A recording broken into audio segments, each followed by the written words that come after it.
Alright, we are live now. Before, I was realized it's a Friyay stream. That's what I want to call this. So anyway, we are live. Hello everyone, welcome to the Friyay stream. You be watching from anywhere around the country or the world, and really appreciate every single one of you. Coming to you from the Spaceship Studios from a galaxy far, far away. And now, we will continue this way. Alright, so hope everybody's having a good day, good evening, good afternoon from wherever y'all are tuning in from. And hello, Lori. It's great to see you. There are two trials on today. We did not air them, but I don't mind airing them. I didn't mind airing them. We just did not air them. But we will be probably Monday or whenever that trial comes back. We'll put it on, and whatever else was on, I don't mind playing it as playing that too. So to recap of the two trials that were being shown, and oh, okay, Kim. Glad that you like the convos, and glad you'll be lurking.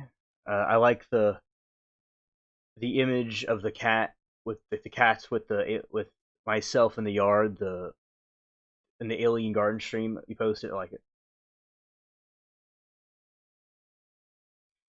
And Lori said everything is so green in Oregon right now. Where that is really cool. Where I am, we're having a cold front.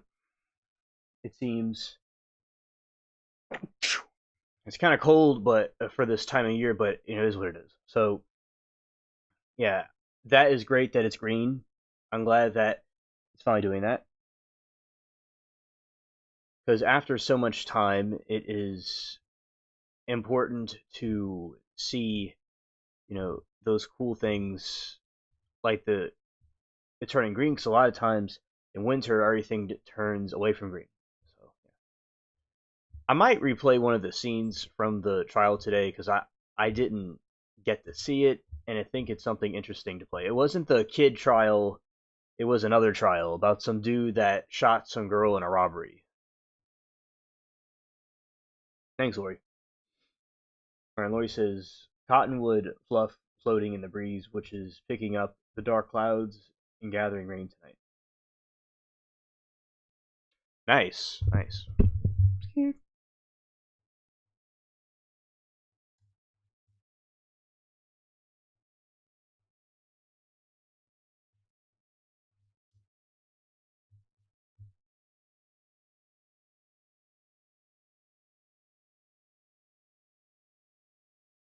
Yeah, that sounds like a really interesting tree. You know, I think I've seen something like this before. The cotton, these cotton trees. It's pretty cool. Let's see.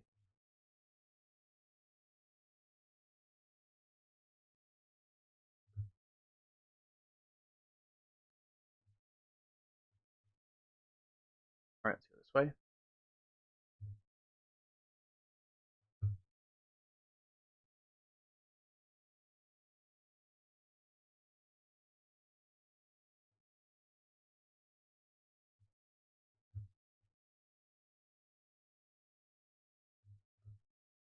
Yeah. So yeah, this is the cotton fluff in the trees. I think I've seen something like this before, but not really anywhere recent. Oh, y'all say it all the time now, Kim. Yeah, yeah. It's certainly a catchy phrase that I think applies to most situations. And probably really cool trees right here. It's cotton trees.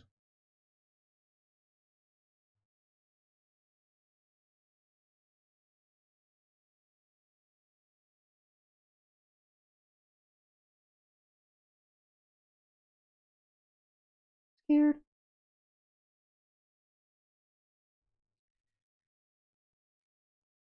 Yeah, I am curious about these. Where they go. It's so they're probably all over the place when they blow around.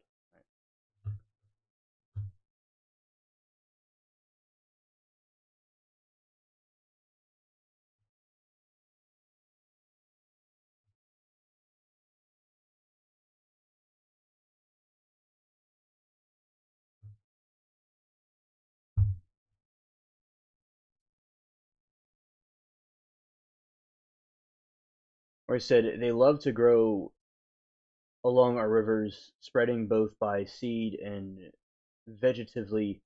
Twigs can start baby trees. Oh yeah, everybody's saying scared. Yeah, I made everybody scared of their own shadow. It seems. Yeah. Okay, so yeah, I I think these trees are quite fascinating.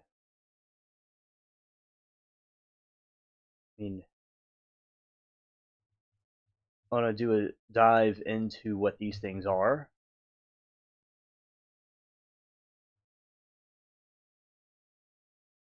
Yeah, I'm sure it makes a nice aesthetic with the grass and all the other vegetation. Hello, Falcon. Welcome to the stream.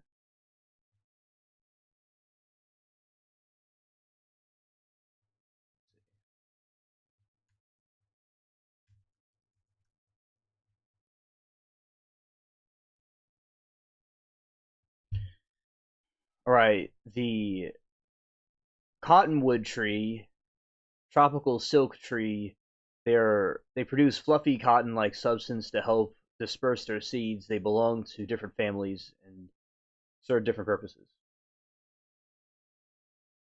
All right, the the North American cottonwood, common in the U.S. and Canada. These are massive, fast-growing trees, often found near the water.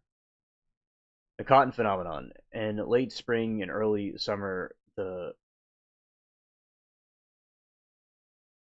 female trees release millions of tiny seeds attached to white fluffy tufts. This often creates a snow effect, covering lawns and streets in white.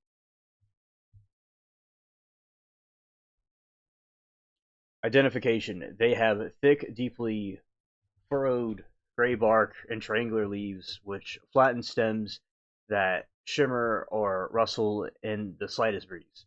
They use their soft wood to use for plywood, pulp, and creates a Native American tribes historically used to for the bark and medicine trunks and dugout canoes.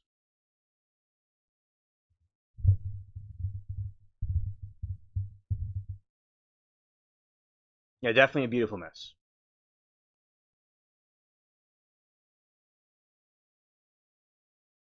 Also known as the kapok tree, this tropical giant is native to the Americas, Africa, and Asia. Fiber is produced in silky fiber called the kapok that is water resistant, buoyant, and historically it was used to fill the jackets and is still used to stuff pillows and mattresses.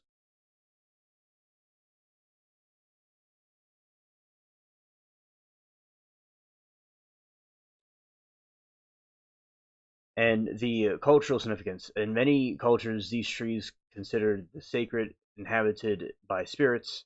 For the Maya, the world tree connecting the earth to the heavens.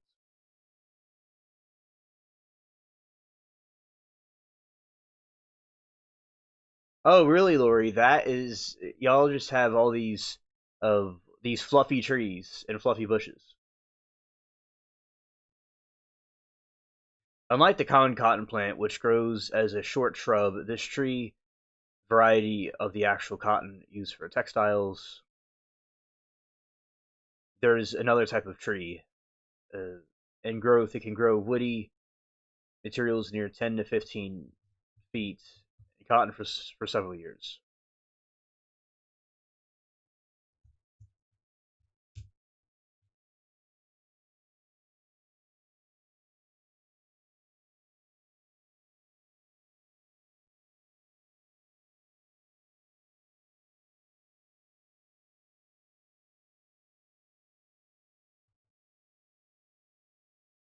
Yeah, it's like Dr. Seuss land. Yeah.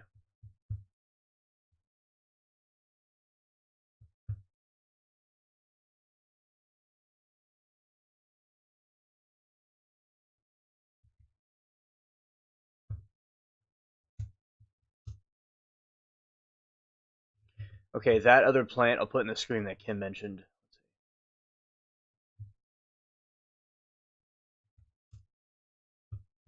That looks like a lavender. It's not lavender, but it looks like a lavender. That's very nice. Okay, let's see. The other type of tree.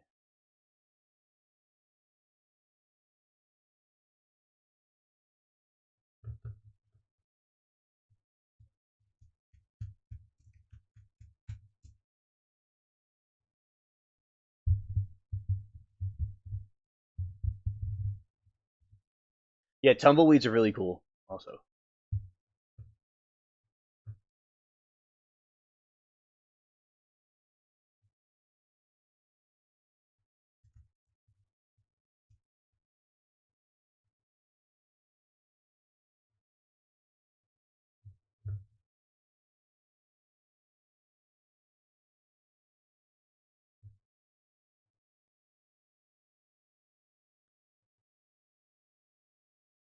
okay, and then let's go to the snowball bushes next.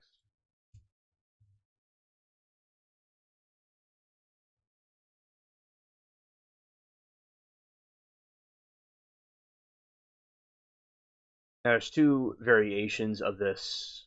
It is the snowball, the spring bloom, which I'm not too sure exactly which of the snowball bushes you speak of are exactly called.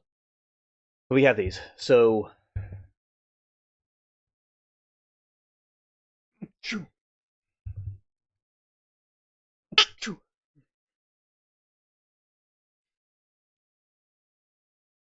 this is considered the true old-fashioned snowball bush. Most varieties, like the Japanese snowball, Eastern snowball, the size are large shrubs, typically 8 to 12 feet tall. Flowers, the clustered, start lime green and mature into brilliant white pom-poms. They prefer sun and are very cold hardy. Pruning must be done immediately after flowering because the old thank you, Kim. Bloom of the old wood. Lori said, I barely remember being a toddler in Arizona and seeing tumbleweed roll across the road in front of our car at night. Scared.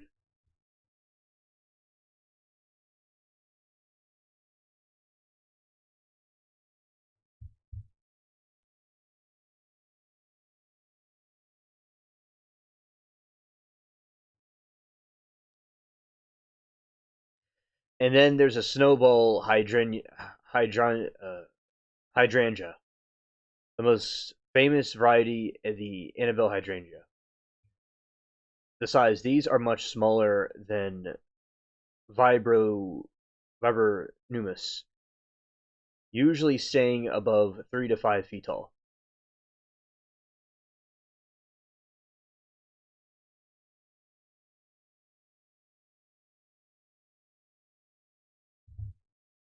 Hello, Saw Girl. Welcome to the stream.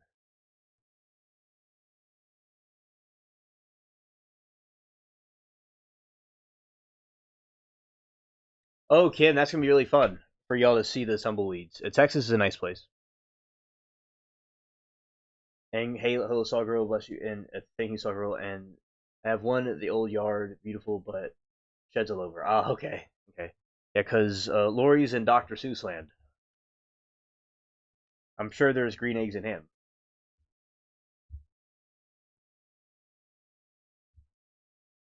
All right, flowers, they bloom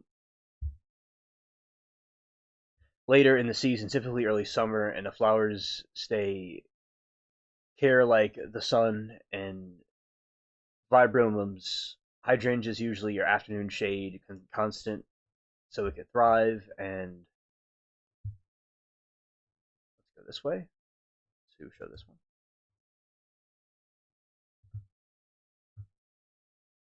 Shout out to the spaceship cats.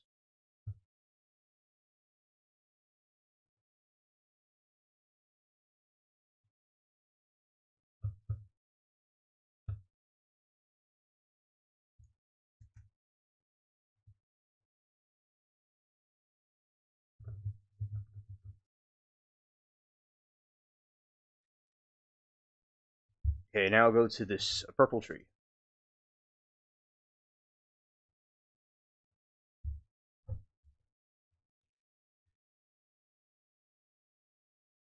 The jacaranda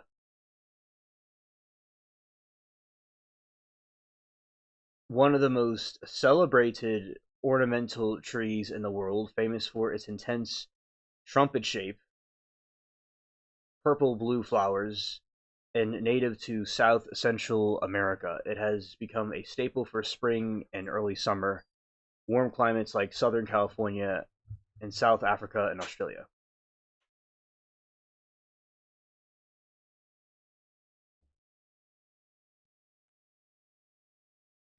The bloom. In late spring, the tree's branches are most likely entirely of clusters of violet lavender blooms. These blooms just before the leaves appear, creating a purple rain effect when they fall to the carpet ground and foliage. Even when not in bloom, its feathery fern-like leaves provide light to dappled shade because of this texture. Some nicknamed the fern tree. Growth. It is the fastest growing tree that can reach 25 to 50 feet in height, spread the seed pods after the flowers fade. The tree produces distinct, flat, woody seed pod that resembles small brown clamshells.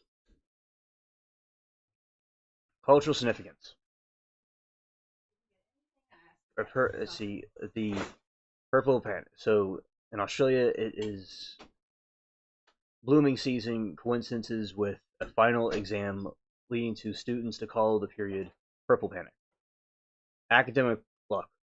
In the Pretoria, South Africa, often called the Jacaranda city, tradition says that if a jacaranda blooms fall on your head, you'll pass your exams, they say.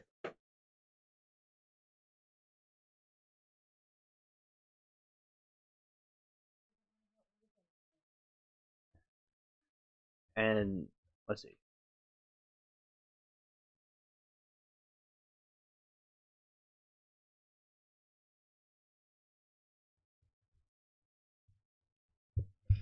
Purple panic. In Australia, its blooming season coincides with the. Okay, I read that. Okay. And planting tips.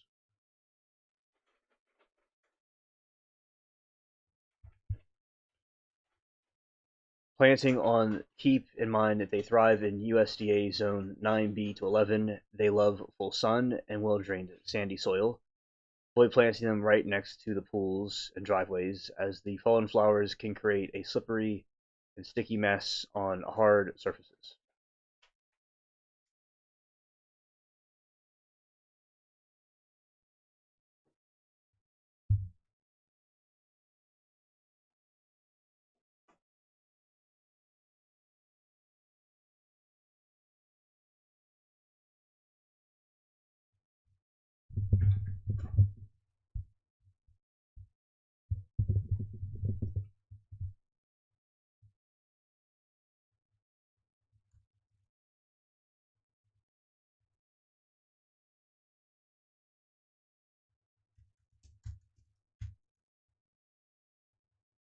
Hello, Mermaid. It's great to see you. Welcome to the stream.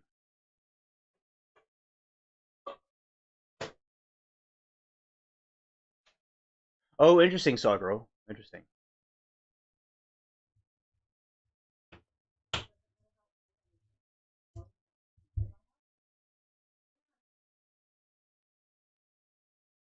All right. And the United States, the cottonwood tree are found. Okay, Saw Girl. See you later.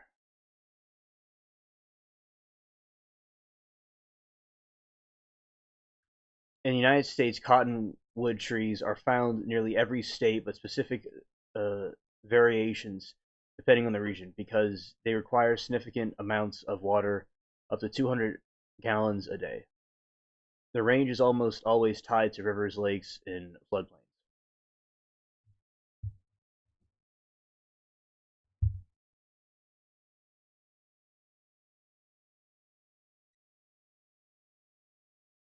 All right, Eastern cottonwood. Eastern central U.S., every state of the East Coast, Great Plains, South Texas, and North Florida. Plains cottonwood. Central U.S. Great Plains. High Plains, North Dakota, Texas, and west into Wyoming, Montana, and Colorado. The the fir mountain cottonwood. Southwest Western United States, native California and Arizona, New Mexico, Utah, and Nevada. Black cottonwood. Western and northwestern U.S. The west of the Rockies from Alaska to Washington down through Oregon and mountains of California.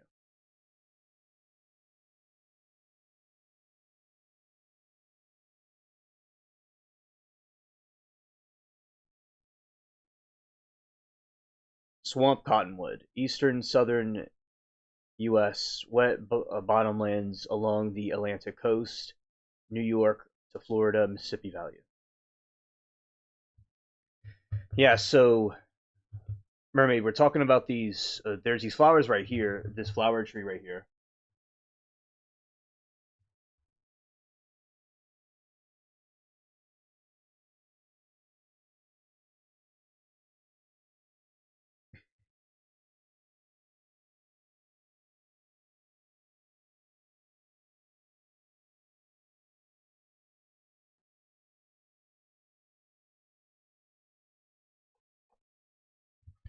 Yours is black cottonwood, palpus, and tricon. Okay. Yeah, so these are some one of the what Kim was talking about, this type of flower, right? And it's a giant flower tree. I don't know, it kind of reminds me like wisteria on steroids, and it's also a tree similar to lavender. Well,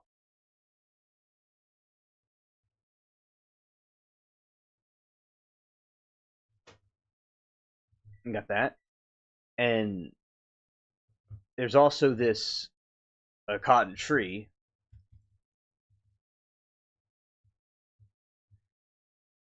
No, cotton tree. Well, the cottonwood tree technically.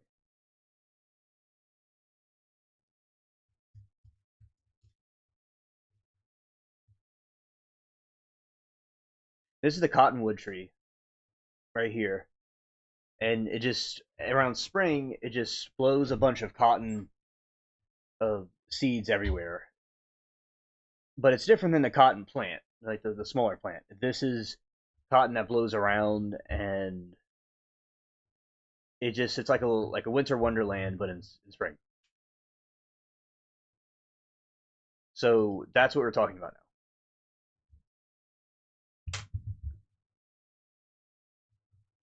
Okay, and going over here. State trees. The cottonwood tree is official state tree of Kansas, Nebraska, and Wyoming. They are largely absent from high peaks Appalachian Mountains and are rare in most of Florida and immediate of the Gulf Coast, except directly along the riverbanks. I have seen this tree before somewhere. I don't know when, but I did. Most cottonwoods prefer low elevation, though some varieties like the plains and black cottonwoods can grow to elevations up to 5,000 to 7,000 feet in the mountain valleys.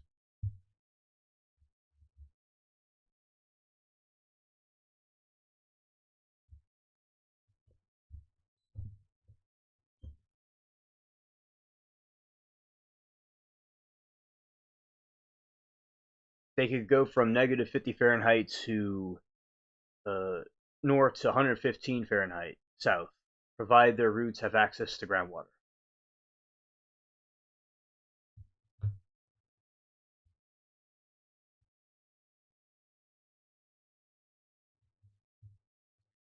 Oh, by the way, I forgot to do tumbleweeds.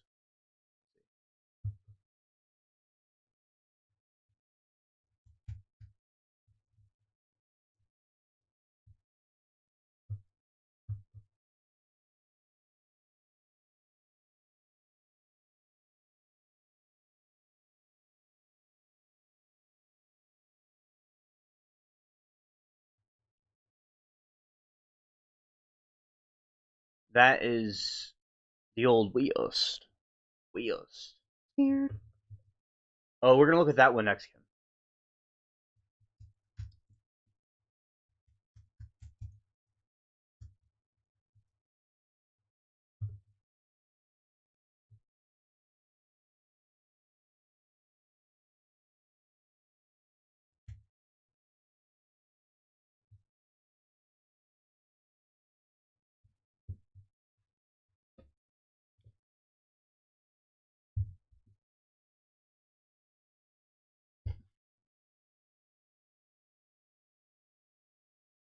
Now, the tumbleweed is often a generic name. It actually describes a specific.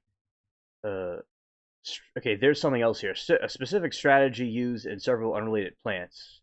Most iconically, the American West is the Russian thistle, a highly invasive species that transformed the landscape, arriving accidentally in 1870s. Well, that's ironic. It's from Russia. Wow.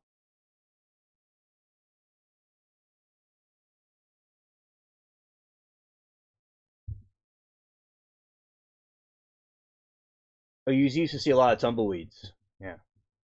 Wow.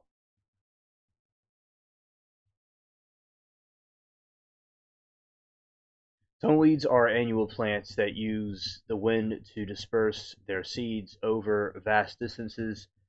Growth. They begin to spring as soft green seedlings that eventually grow into large rounded bushes. As they mature in late summer, they became stiff and covered in sharp spines. Graham had an old big bush of woody bushes around her house. Pretty. Detachment. In the fall, once the seeds are ripe, a special layer of cells base of the stem become brittle. A strong gust of wind snaps and the plant cleanly off its roots. The tumble. The dead skeletal plant rolls across the landscape, acting as a giant salt shaker. As it bounces, it shakes loose tens of thousands of seeds, up to 250,000 per plant, spreading them across miles of open terrain. Original invasion. Despite association with cowboy movies, tumbleweeds are not native to North America. They arrived in North America. They arrived to Eurasian steppes in 1873. Russian immigrants accidentally brought the seeds to South Dakota mixed in with shipments of flax seeds. It became one of the fastest plant invasions in U.S. history, assisted by the Transcontinental Railroad and lack of natural predators. They reached the Pacific coast by 1895.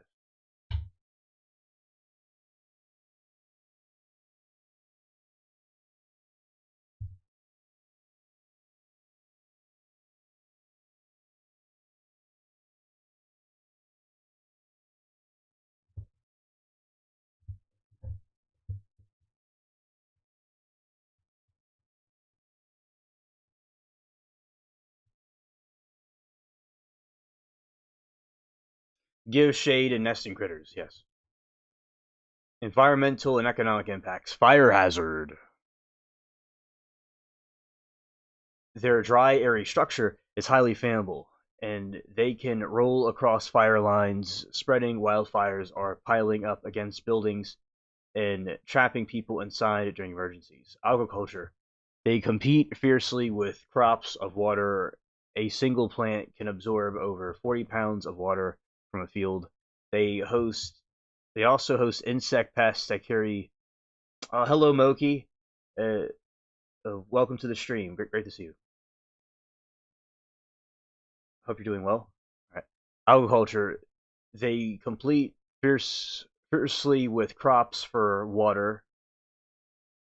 A single plant can absorb over 40 pounds of water from a field. They also host insect pests and carry viruses harmful to vegetables. Infrastructure. During heavy windstorms, they can accumulate in piles up to 20 to 30 feet high, burying cars, blocks highways, and clogging irrigation canals.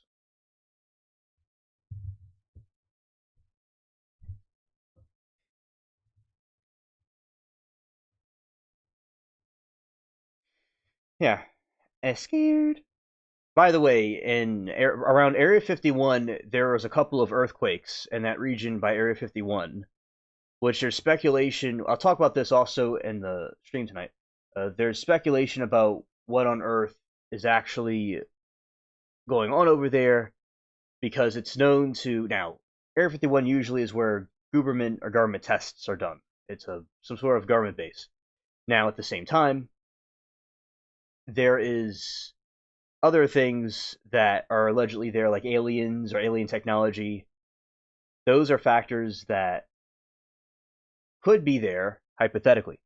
So that is something to take into consideration with the Area 51. There's been earthquakes in that region, so right around there. So we don't know if they're testing something or there's some sort of alien technology that's happening. I remember like that's the mainstream narrative about Area 51, where it's a government base where experiments happen. Hello, Amy, good to see you. But now at the same time, with the alien, there's also aliens being kept there too, alien bodies, alien UFOs, or something like that. So they don't really know what they're exactly doing there, but there definitely is something going on, with the earthquakes in that region. Although earthquakes been happening in general in that part of the world, Area 51, it kind of raises a suspicion to what exactly it could be. And right, so we have cactus and yucca plants, super dangerous.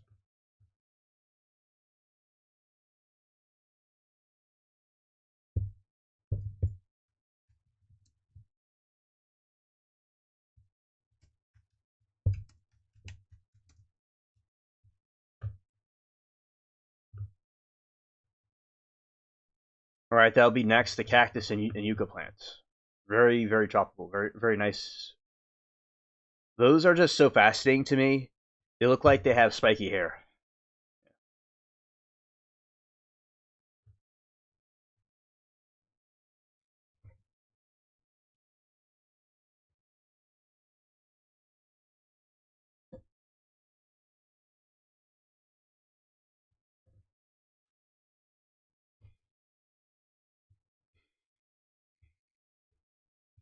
All right, and let's see this one.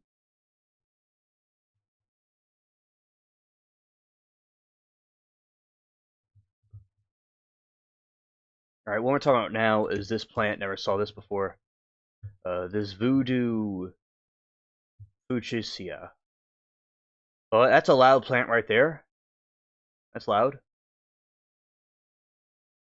Oh yeah, I can imagine. They look like they're sharper than razors, which we're about to talk about that next on the Friyay stream.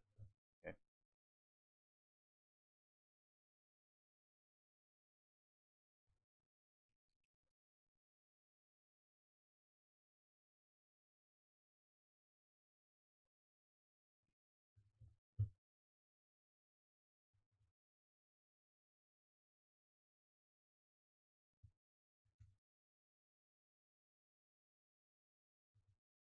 Yes, it's called a voodoo fuchsia. Yeah. Yucca extract is a natural arthritic, I think, and many pollinated by bats at night, hence white flowers. Oh, that is I love that because I like bats and like spooky things. So I like how the bats were used to spread the flowers. Yes, here.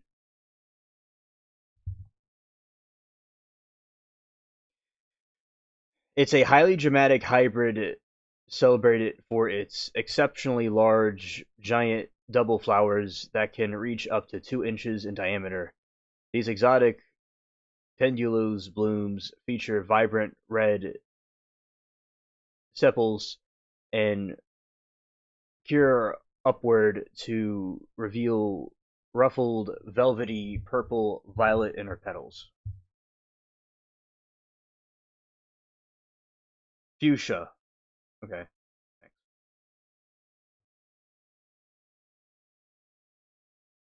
All right. The voodoo fuchsia. No, voodoo fuchsia. A highly dramatic hybrid celebrated for its exceptionally large, giant double flowers that can reach up to 2 inches in diameter. These exotic pendulous blooms feature vibrant red staples that currently upward. Oh, hello, Noah. Welcome to the stream. Curve upward to reveal ruffled, velvety purple violet inner petals.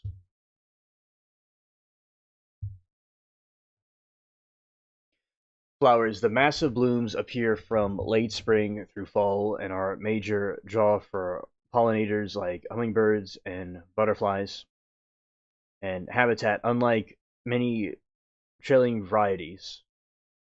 Voodoo has robust, upright, and bushy growth habitat. It typically reaches 18 to 12 inches in height and width, making a perfect filler for larger container arrangements or standalone specimens in the shaded garden bed. Oh yeah, I mean, especially Falcon. If like someone tries to bite somebody, it's not really too good.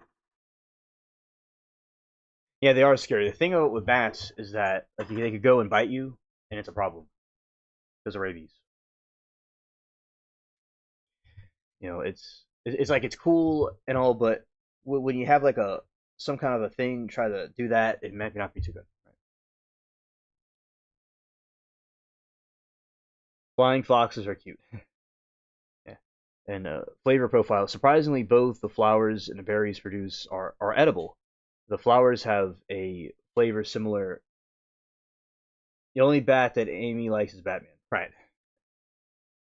Surprisingly, both flowers and berries produced are edible, and the flowers have a flavor similar to sweet lettuce, while berries are comparable to blueberries.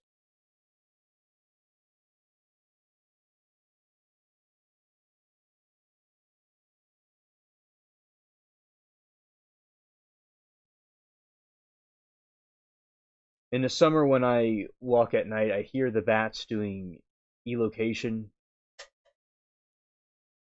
no, echolocation, and they fly so close I can feel the air move. Scared.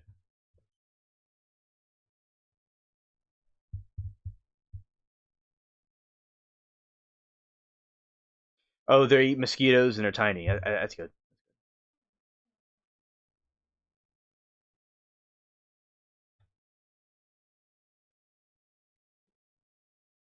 To keep the exotic looking plants thriving, need to manage their sensitivity to heat and moisture. Light. They prefer bright indirect light or dappled partial shade. Protect them from intense afternoon sun, which can scorch their leaves. Watering. Keep the soil consistently moist, not waterlogged during the hot weather, and container plants need daily watering.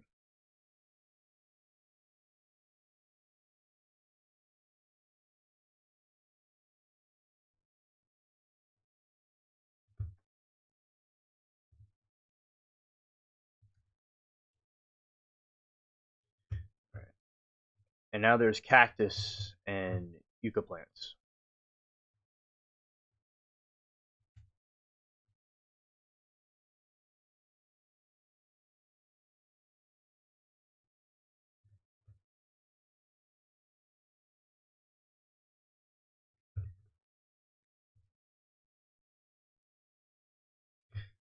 Oh yeah, aloe vera is a very good plant.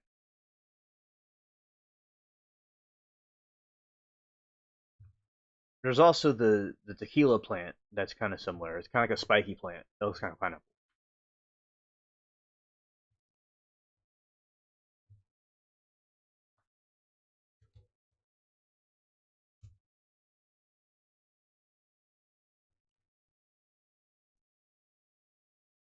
Hmm. All right, good question, Kim. Okay, I'd say the favorite plants is the Thailand pepper, and my favorite plant. Favorite tree is the tallow tree,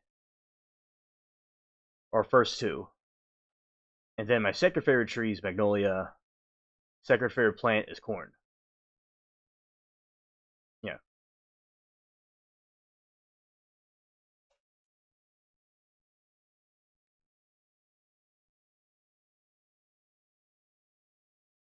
Oh yeah, Superman.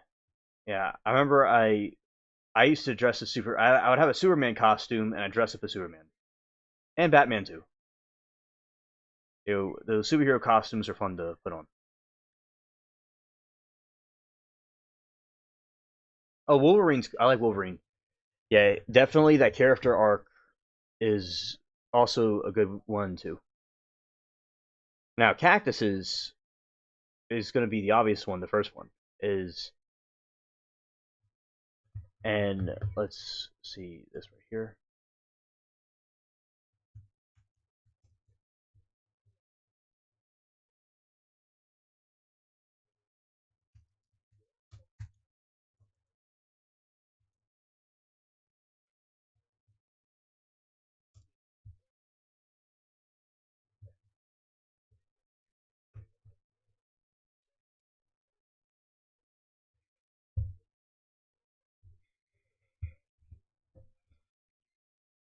Uh, yes, they are. They are. Oh, nice, Kim. Awesome.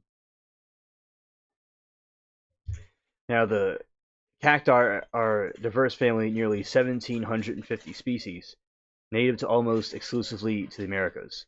These unique succulents are defined by specialized structures called the aurelios, a small cushion-like bumps from which spines, flowers, and branches grow, a feature exclusive to the cactus family.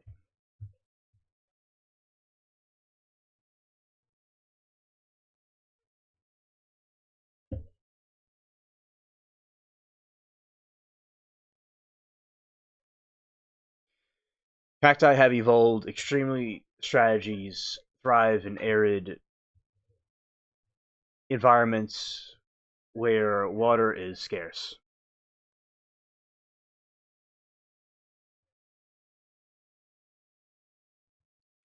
And water storage. They are a steam succulent, meaning their thicker, fleshier stems act as reservoirs. A fully grown saguaro can absorb and store up to 200 gallons of water from a single rainstorm.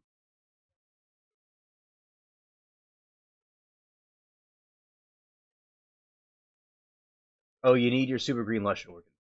Oh gosh, it's weird out here. It's like but you guys up behind mountains or behind is lush, right? Yeah, because she needs her Dr. Seuss. Lori needs to be in the Dr. Seuss land. Woodsy, woods, city, desert. Oh yeah, I definitely understand what you mean by that.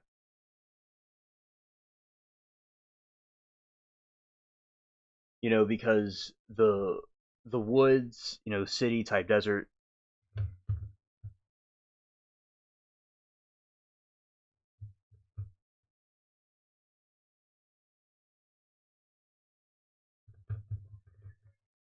is an important thing to have because I know what it's like. Because where I am, it's like a swamp and a couple of different things at once.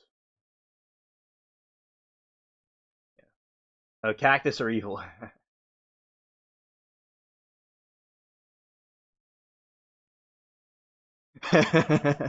Hilarious Falcon. Survival adaptations, the water storage. They are stem succulents, meaning that the thick, fleshy stems act as reservoirs. A fully grown saguaro can absorb and store up to 200 gallons of water from a rainstorm.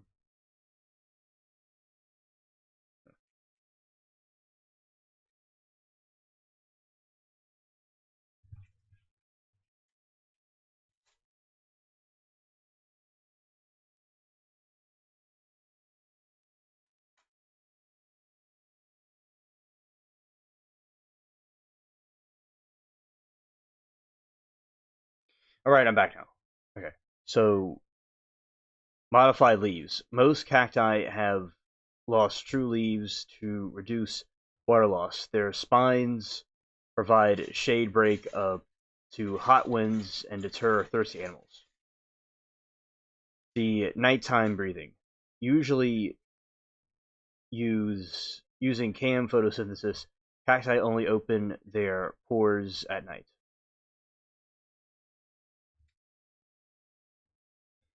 When it's cooler, preventing precious moisture from evaporating.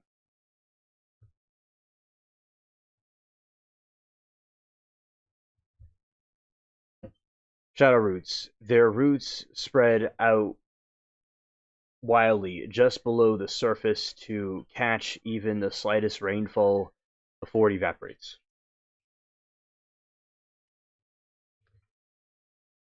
Mr. Kimbley, yeah, sick time and allergies. Parents saved life as Oregon coast.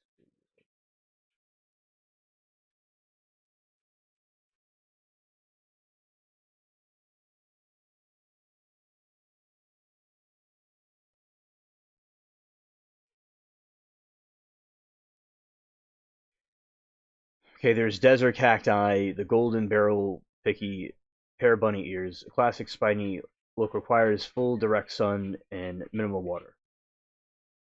Jungle cacti, Christmas, Thanksgiving, Easter. Native to rainforests, require full direct sun and minimal water. Jungle cacti, the Christmas, okay, the mini indoors, moon cactus, and there's old lady fairy castle. Compact sizes perfect for windowsills, often feature color grafted tops or woolly hair. Went back several times in years to visit family and realized that they gave me beautiful life that I'd never had in Phoenix. Well, that is awesome that you had a beautiful life in Dr. Seuss land.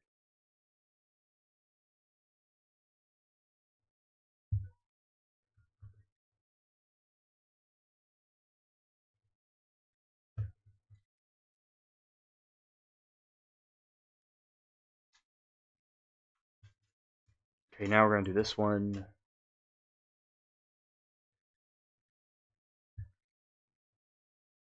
The yucca plant.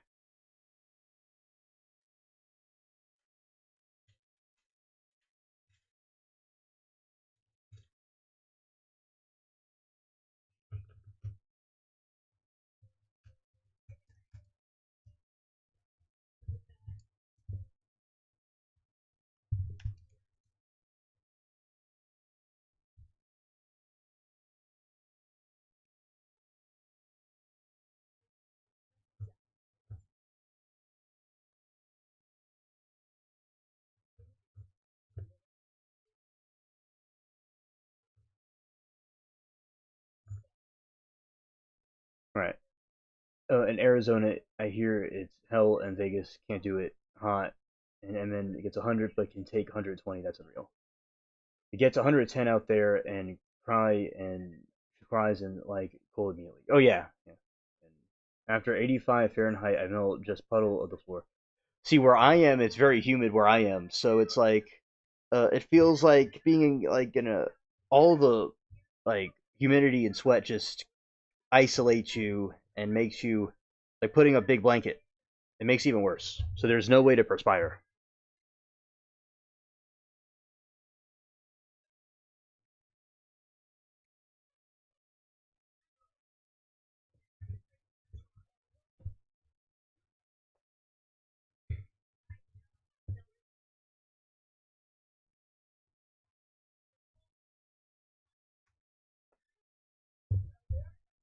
The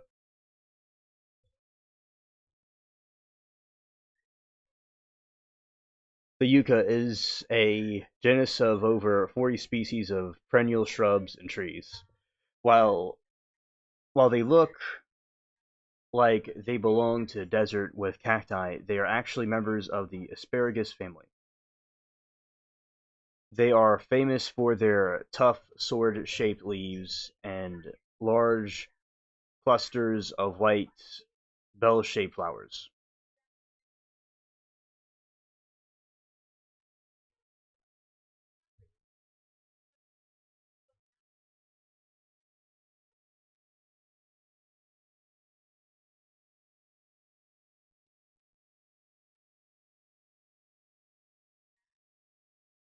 Leaves, the yucca leaves are typically stiff, evergreen, and in very sharp needle-like point. This has earned several species nickname like the Spanish bayonet or the Spanish dagger.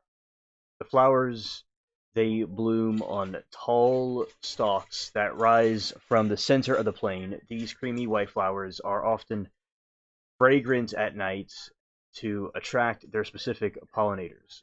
The trunk, some yuccas, like Joshua tree, grow very thick wood trunks and branches, while others remain low growing rosettas on the ground.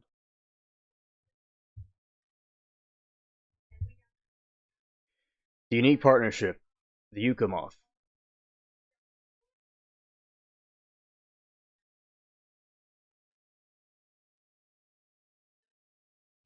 The yucca have fascinating obligate relationship with yucca moth. Neither can survive without the other.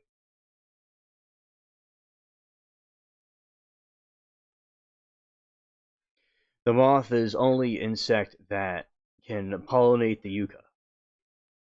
In exchange, the moth lays its eggs inside the flower's ovary so the small portion of it can seed. Now, do bats pollinate it? Okay, Native American tribes utilized almost every part of the yucca. The tough leaf fibers were woven into the sandal ropes and basket of mats. The flowers and fruit of many species are edible, often described as tasting like slightly bitter asparagus or squash. Hygiene, hygiene, no hygiene. The roots were crushed to create a lathery soap for washing hair and clothes.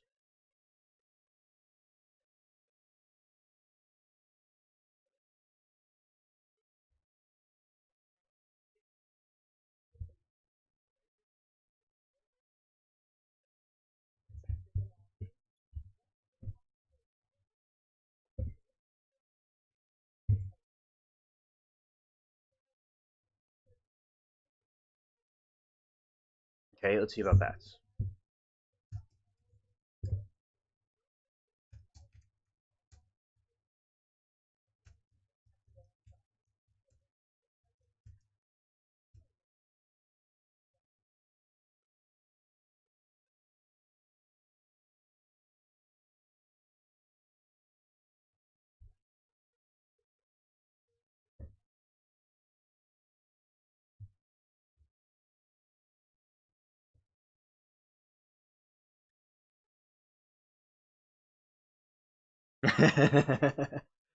Yeah, yeah, I know. It sounded like I was saying Japanese words.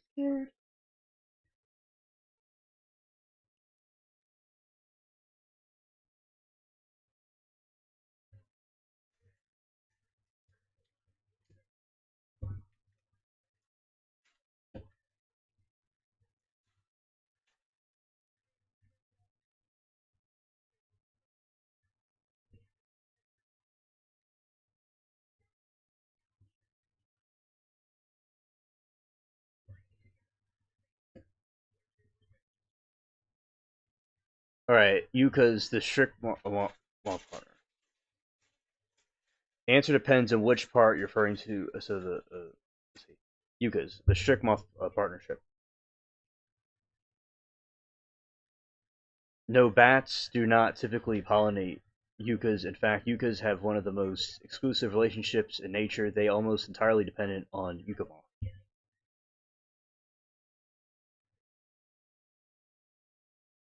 Oh, you do, Moki? That is very very cool. Facts. All right. Most of the other pollinators visit the flower for nectar, but the yucca moth doesn't even eat the nectar as an adult. Instead, the yucca moth intentionally collects the pollen and stuffs it in the plant stigma to ensure the seeds grow for larvae to eat. Oh, thank you, Moki. Yucca. Thanks.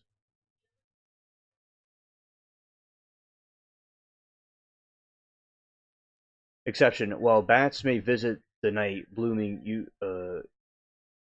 yucca for a drink, they aren't the primary pollinators. One of the rare exceptions is the Spanish bayonet, which is often pollinated by bees.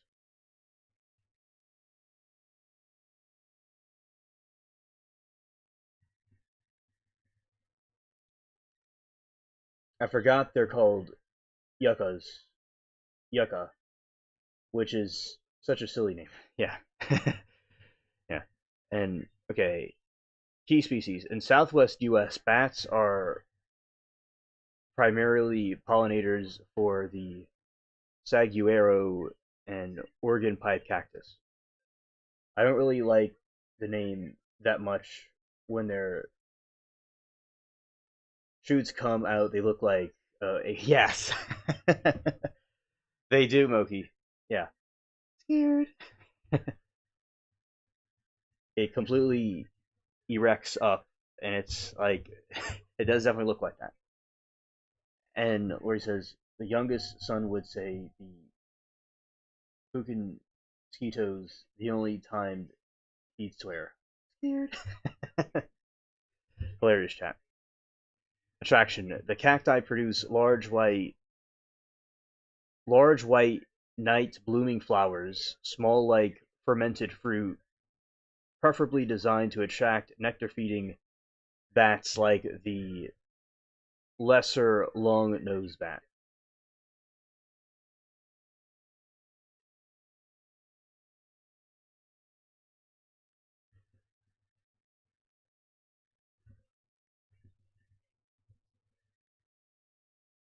Right. So there is a certain type of cactus that is harvested by the bats that they go and pollinate.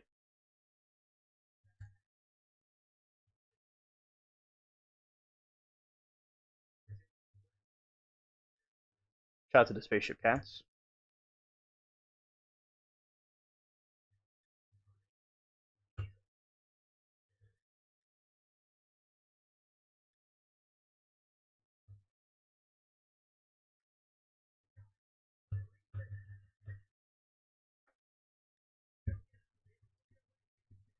Hate the mosquitoes. I read recently they adore O positive and O negative blood. Yeah, that is true. They're attracted to that type of blood type.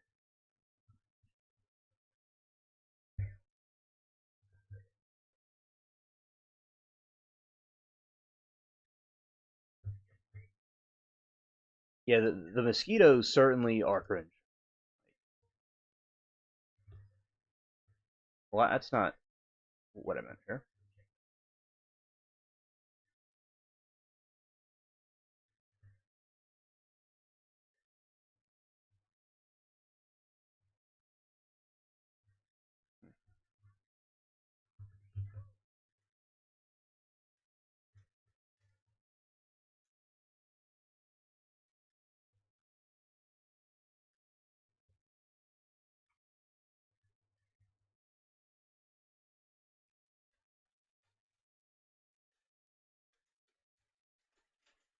Yeah, this is the bat that likes the cactuses at night. Scared.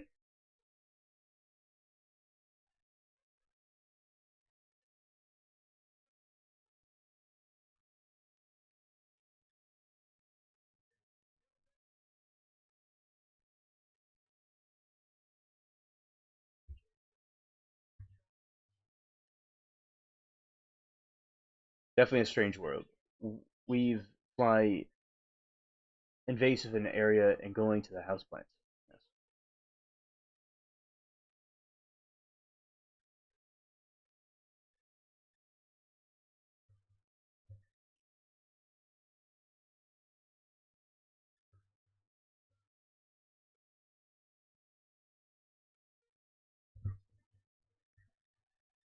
All right, silk, cotton, tropical capoke trees are famously pollinated by bats. Those cotton trees. Wait, a different type of cotton tree. The silk cotton capoke. The capoke tree is famously pollinated by bats. Their flowers open at night, produce large amounts of nectar, fuel the bats' high energy flight. Looks like a possum with wings.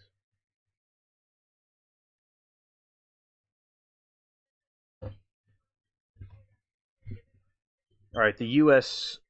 cottonwoods that you see, Lori, are not pollinated by bats, but it's pollinated by the wind and releases their own pollen in nearly every spring before the leaves eventually turn fluffy.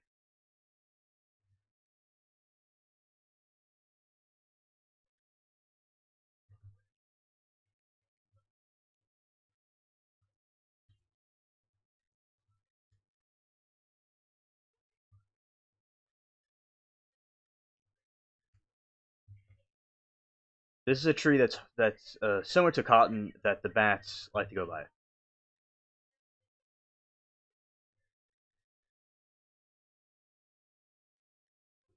The jacaranda trees are mostly pollinated by bees and other daytime insects.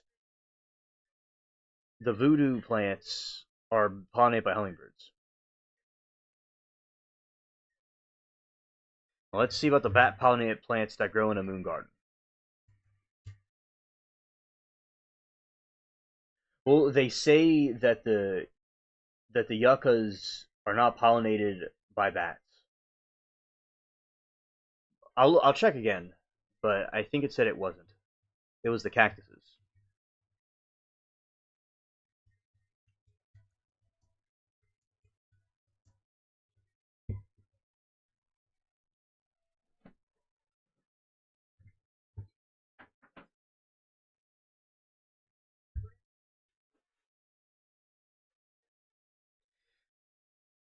Okay, I'm seeing something that's saying that. Okay, this says the the yuccas are night or blooming flowers. They may attract various visitors. They generally are not pollinated by bats. Instead, they're specialized. They have exclusive relationship with the yucca moth.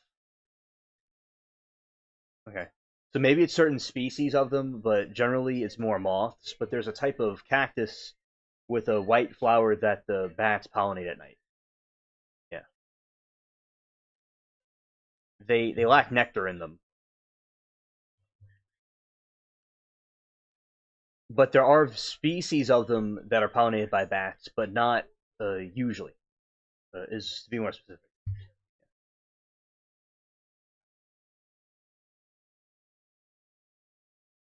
So thank you, Lori, for the information.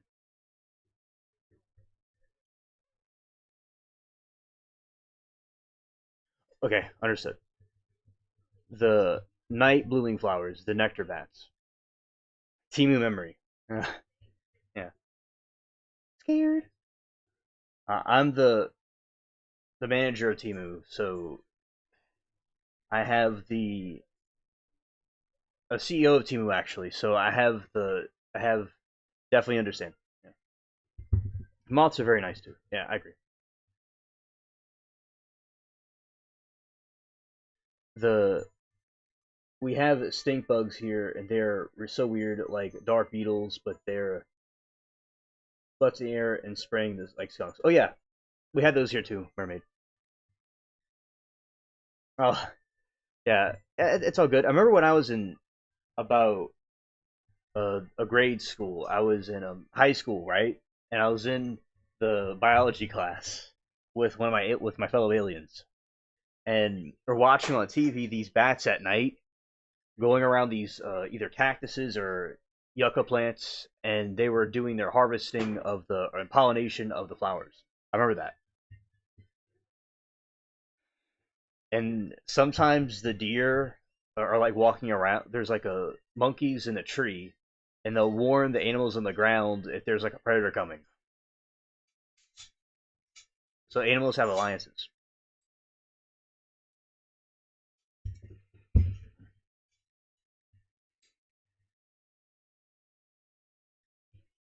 Murray said, "I hate the stink bugs, but I like moss. Some of our get so big. Oh yeah, yeah, they're definitely with me too.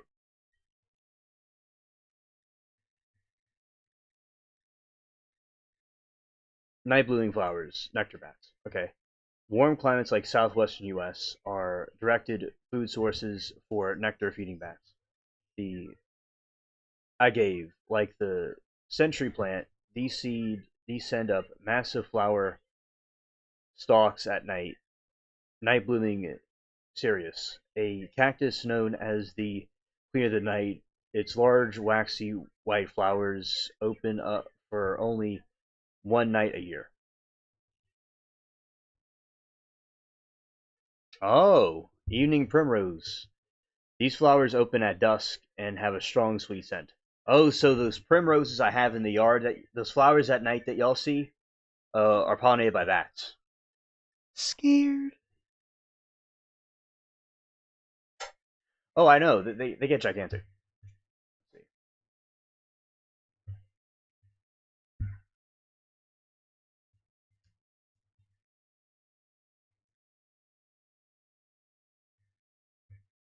They can get pretty big.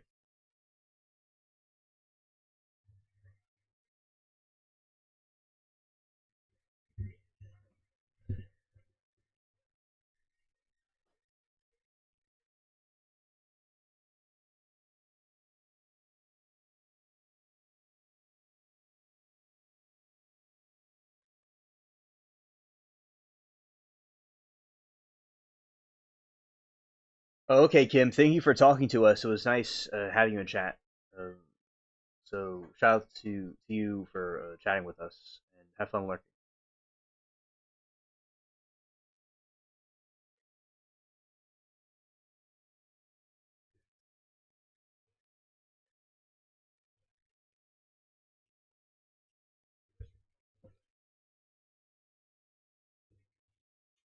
Oh yeah, you have those there too. Oh, I appreciate it, Kim. I appreciate it. Moth magnets.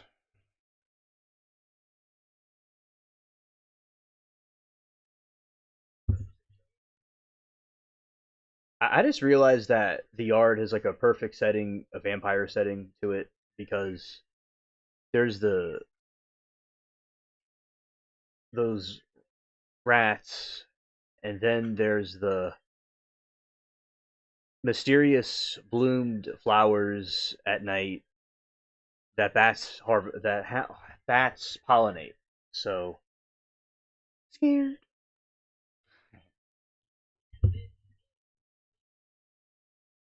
Most U.S. bats are insectivores. They eat bugs by planting flowers that attract moths, and you're essentially setting up a buffet for local bats. Moonflower, a fast growing vine with huge saucer shaped white blooms that pop open at sunset. The night blooming jasmine, famous for having one of the strongest floral scents in the world once the stars come out. 4 o'clocks, named because they bloom late afternoon and stay open throughout the night.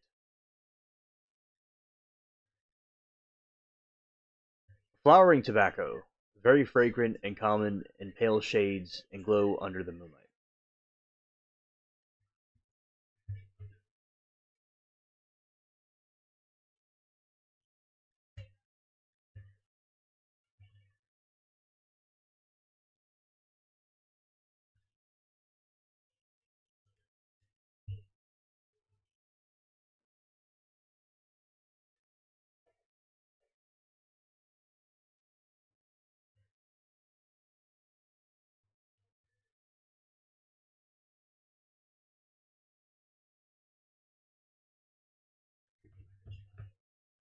Let's see.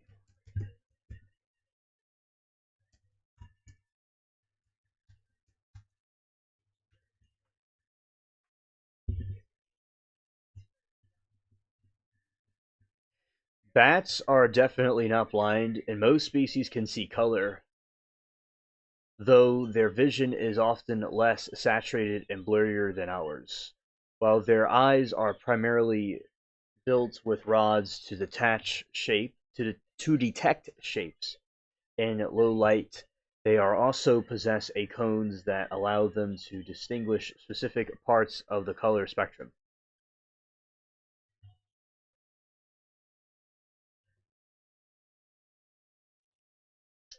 Oh, thank you, Todd, for letting me know. Appreciate it. And good to see you, by the way. And how bats see color? The red spectrum. Almost all studied bats can see oranges, reds, this highly useful after sunset because longer wavelengths of light can are easier to detect in dim conditions.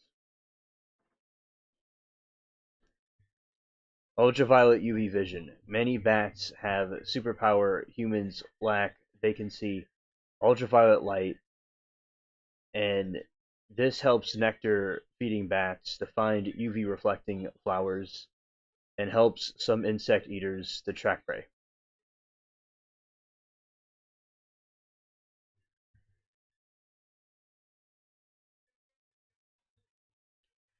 And blue gaps. Well, many bats see blues and purples. Some species, like the great horseshoe bat and certain vampire bats, have lost specific genes needed to see the colors.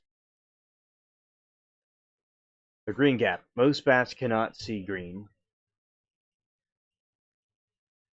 as clearly as humans do.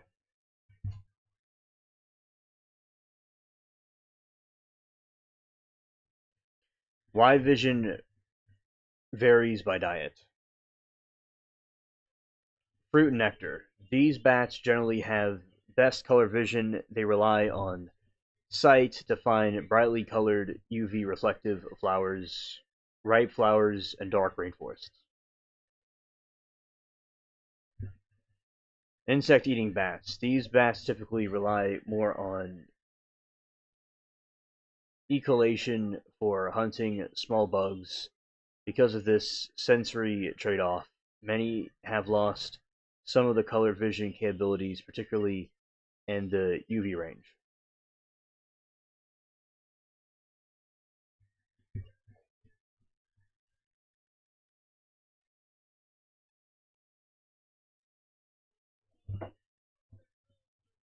Night vision versus color.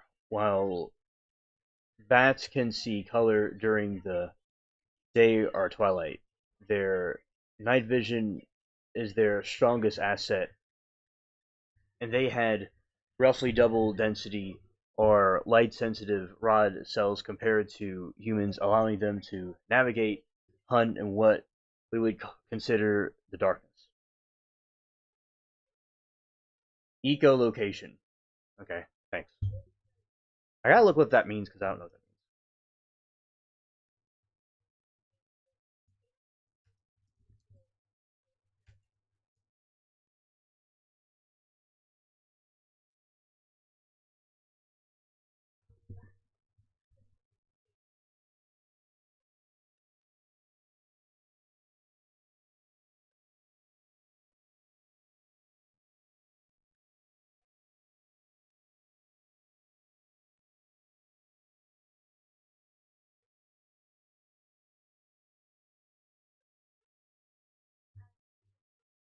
Oh yeah, definitely, definitely. I like him.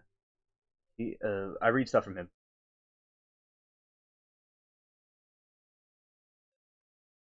They emit high pitched noises which bounce off echo objects. Falcon, I think so. There's signs that they are, in my opinion. Yeah.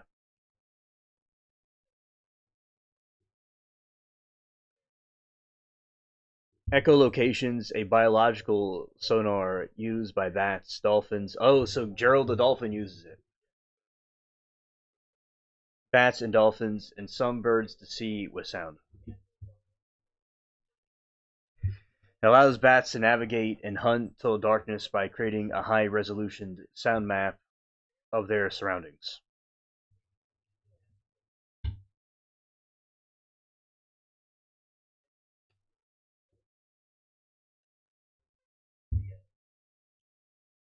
Bat sonar. Okay. I thought that was something like that.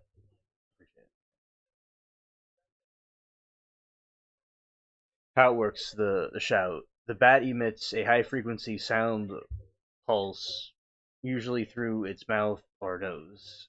These sounds are typically ultrasonic, meaning they are too high pitched for human ears to hear.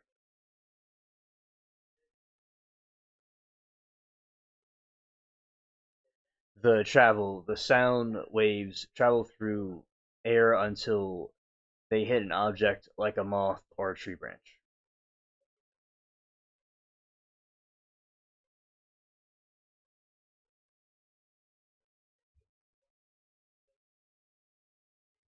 That is true, Falcon.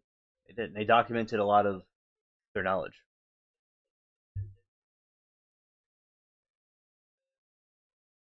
The echo.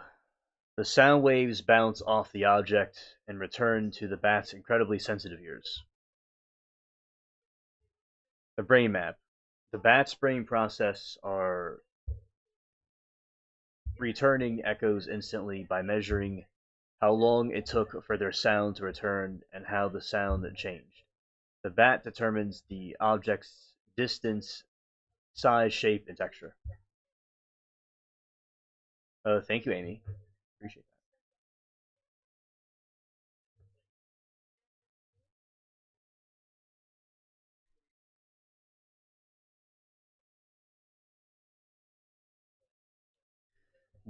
that. What a bat can see with sound.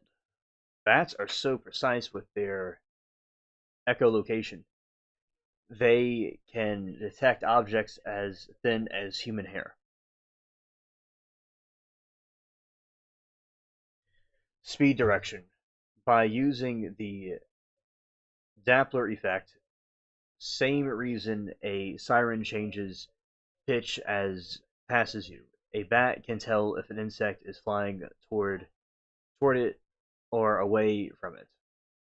Textures. They can dis- distinguish between the soft echo of a furry moth and a hard echo of a beetle shell. Nocturnal buzz. When a bat gets close to its prey, it increases its pulses to nearly 200 chirps per second. This gives them a slow motion, high definition view the insect's final moments.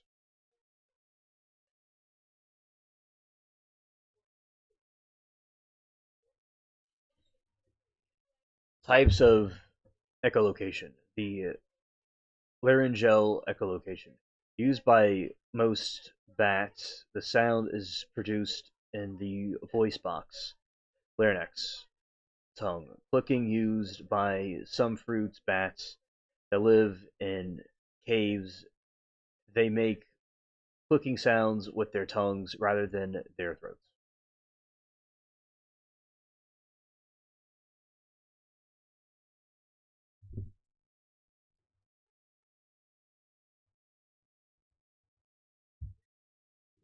Bats and possums there in Oz are bloody noisy buggers, and they cause chaos in our trees along with the cockatoo.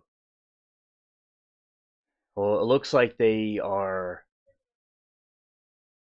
terrorizing the trees and having too many parties up there. Yeah. Here. All right. Tongue clicking used by some fruit bats. They that live in the caves. They make the clicking sounds with their tongues rather than their throats.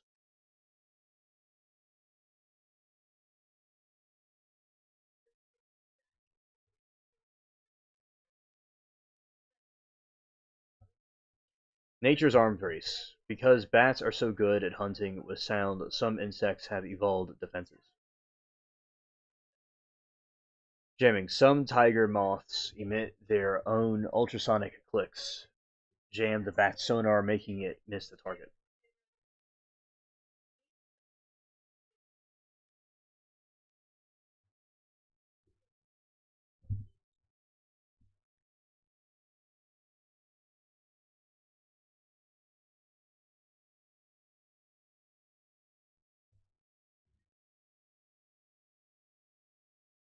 Well, it's actually going to be a story night right now. but it is a full moon. Yeah, where I am. They love partying when the moon rises.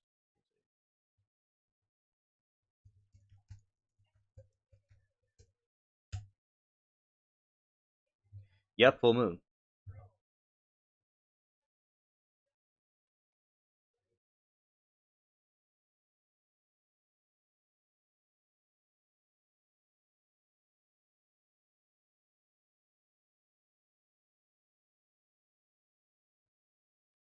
Full moon indeed.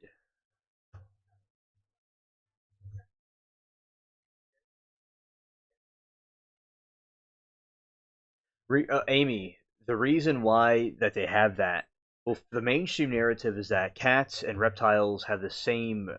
They hunt in the same terrain and the same type of prey, so that's why they're designed for the specific prey that they're encountering and the terrain that they're in.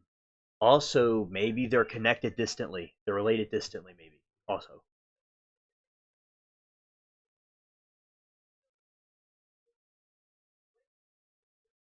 Oh, Moki, scared. Scared. And yeah, the goats have it as well.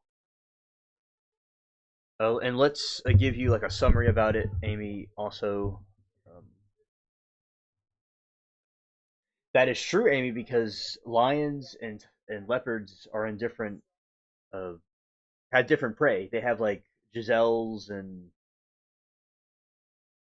elks and whatever else they hunt. The cats and mice, cats and snakes and stuff like that both go after mice and things like that and bugs. Let's see.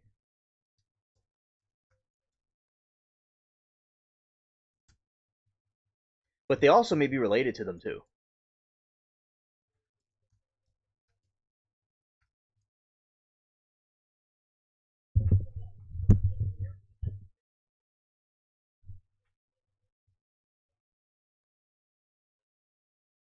All right, so this is what it says. Cats and certain reptiles, like snakes and crocodiles, have similar looking vertical slinted pupils because they share specific ecological niche. They are small statured ambush predators. Yeah, cats are definitely alien spies, and I do think that they may even be related to the reptilians somehow. You know, perhaps. Now, cats can sense evil spirits and stuff according to mythology. So there is a story I saw of a woman that said she was with a guy that she was claiming was a reptilian, and the cat despised the person, and that the cats were guardians of the spiritual world, and they're against evil spirits. So maybe they're able to have some of that in them where they can understand what is what. What is good, what isn't. Here. Classic examples of convergency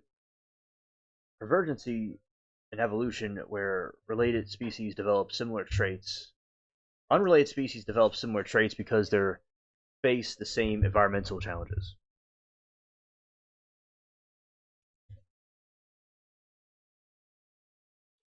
Why the slit shape matters.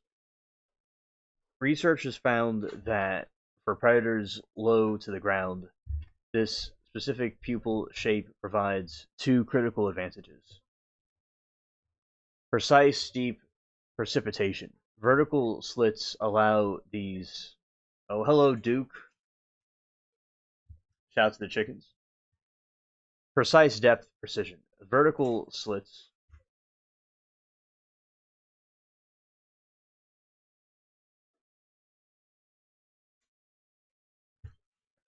Loki said, "Did any of y'all watch Trials today? Lots of good testimony." Oh yeah, I think it was. I watched parts of it today, Moki, and I do agree with you that it was good testimony. Yes, the the defendant in the trial went on the stand today in that robbery shooting trial. Sometimes defendants do take the stand, and yeah, I saw parts of the other one too. I don't really know much about it, but I saw the other parts of the other one as well. So yeah, I do agree with you. It was pretty good today. and it was when a defendant takes a stand, it's always quite interesting. Oh, the co-defendant too. Okay. Yeah, and a lot of times when a defendant could go on a stand, it can be really eye-opening about. Sometimes it could steer things in a direction of the defendant or away from the defendant. So yeah, I definitely think it was good today from what I saw too. Let's see. Falcon said the Mummy is an awesome movie. I used to love getting stoned just chilling at the. Oh yeah, that is a good movie. I like that one too.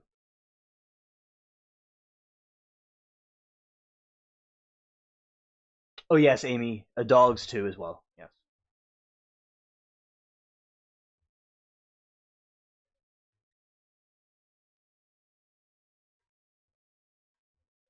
All right.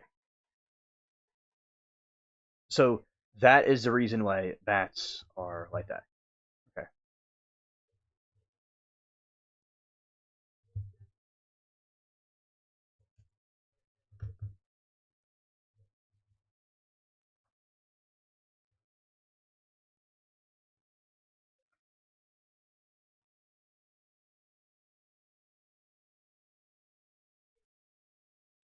Yeah, and we're going to go into this right here.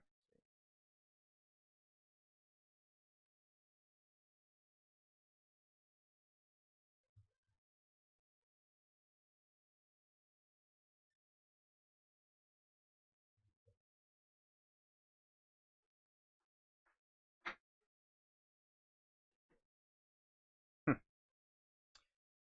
Okay. Let's do this.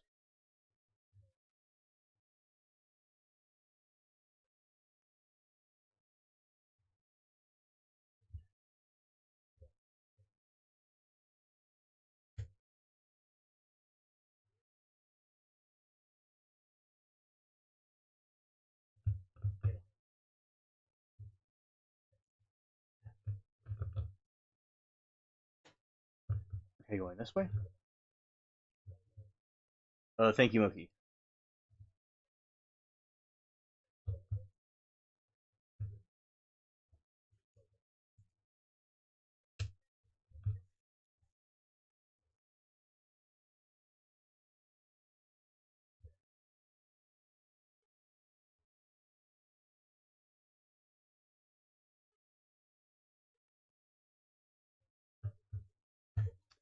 Oh, that's really interesting. Let's go this way and look at it. Yeah, that is a UFO floating there. Always like seeing those.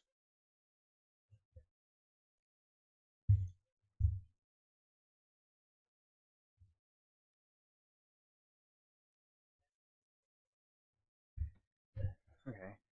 Yeah, I think basically that I'm gonna save the link.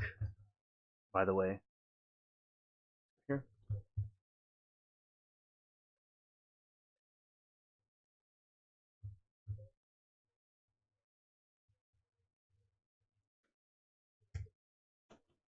Okay, I have the link saved. Let's go.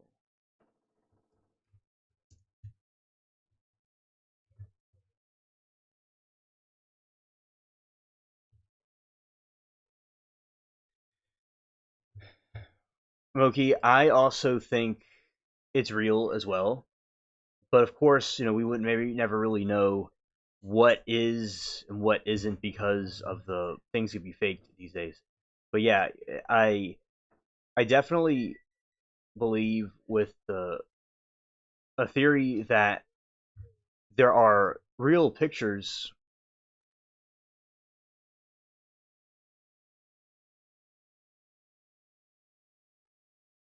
There are real pictures, but and videos of them, and then they'll say AI came out at the same time to make it look less credible. But no, I mean it probably is real, but maybe it isn't. But definitely is a very good, interesting video. Where I am, it's 10:26 p.m. Friday, May 1.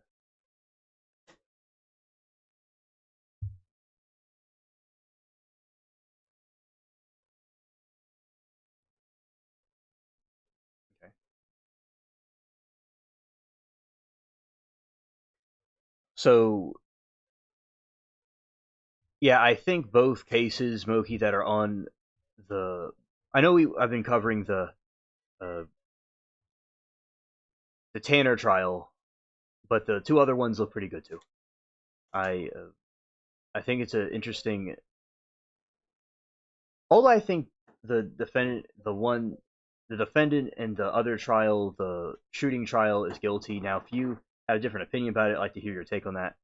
The one that he shot the girl, that one from the robbery, yeah, that one. Although I did, see some of the testimony and of the defendant, not much of the co-defendant, but that one was pretty good today. But the other one, not too familiar with. But anyway, that came out earlier. That also saw.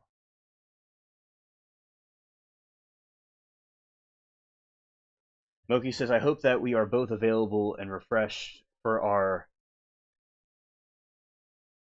deep dive when the files drop. You know, one of us will be sleeping. I'll be like, get up, get up, get up. Yeah, yeah. And I will.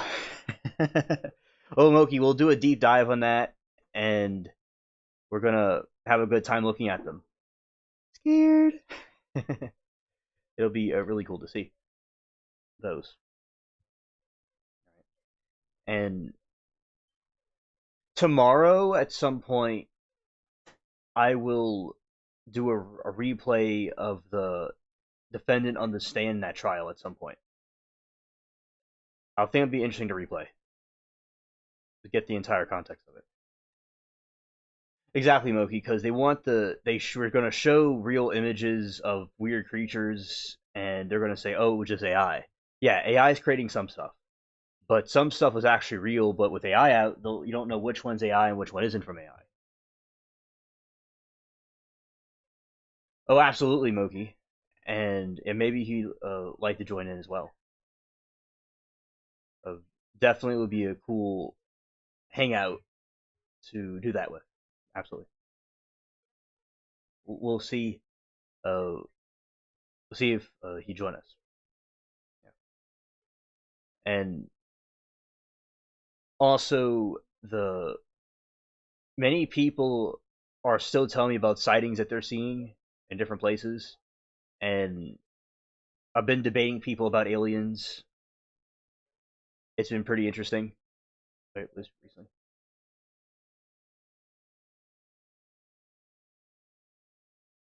Okay, thank you, Moki. Thank you. The co-defendant was on the stand first. It would be interesting. So, if you are going to replay, I'll start with him. Okay, I'll start with him first. Amen, Falcon. Right. No, nothing is stop God's plan.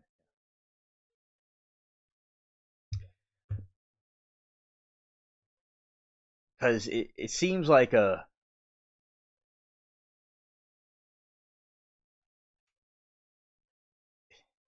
with the defendants, the defendant and co-defendant, they don't seem like people that would do something like that. But sometimes, it's unexpected.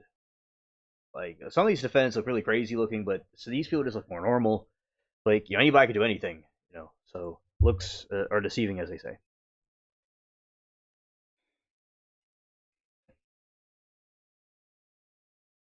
I mean, with I have no tattoos. No, I think they're cool though, but I don't personally have any. There was I think I said this before, but there was a girlfriend I had, and she didn't want me to get any tattoos. She didn't like the look of them, and I just never got any.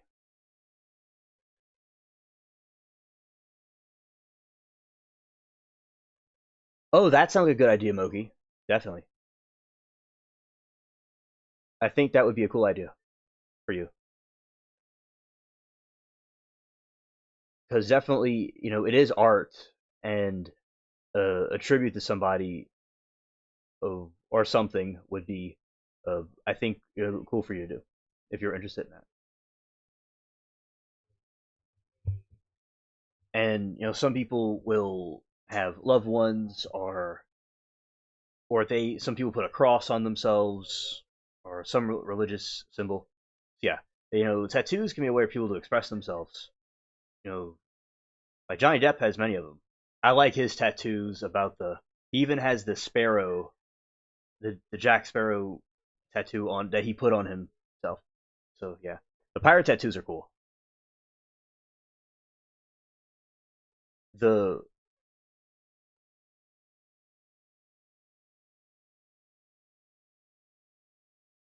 thinking about getting forget me not flowers. Oh, that's really cool, Moki.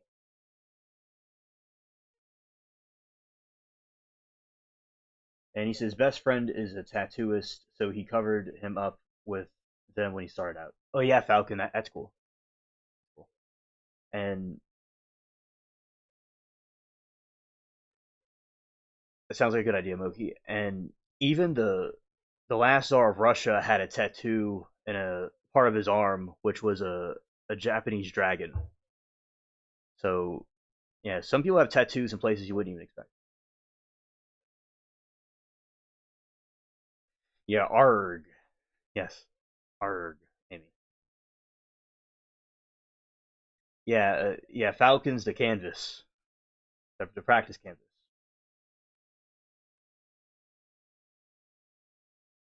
Okay, Falcon. Thank you for the advice. Appreciate it.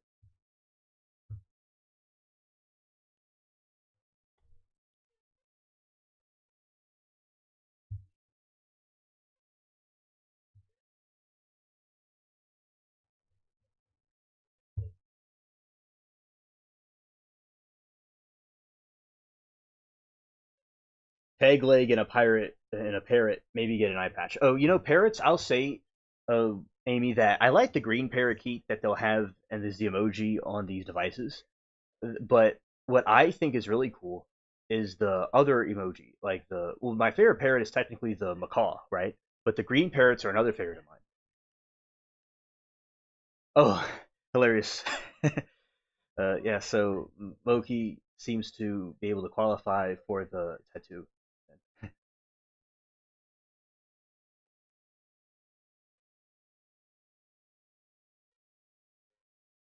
Okay, understood, Moki.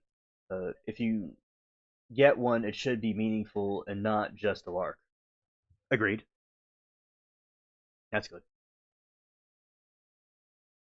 Yeah, I'm not into occultic things or anything like that, but although I talk about them a lot on the show, uh, when I was telling the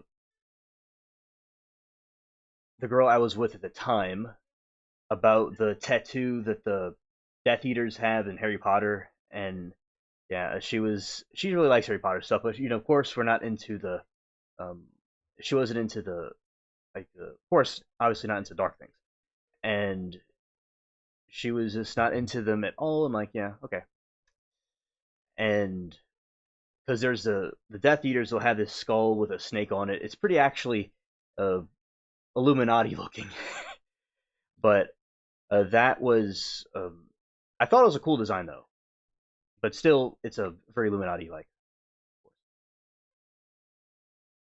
And you have green parrots that are native birds.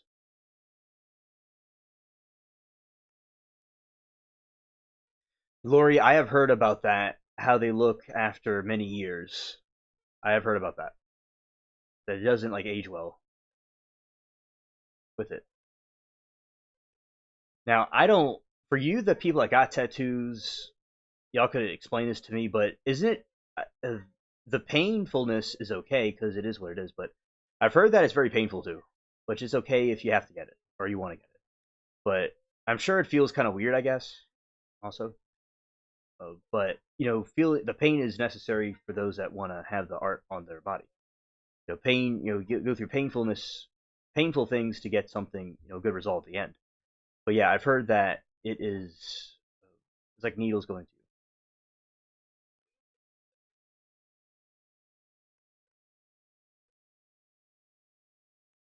Oh yeah, the flower vine or the tiny flower. That's a good idea.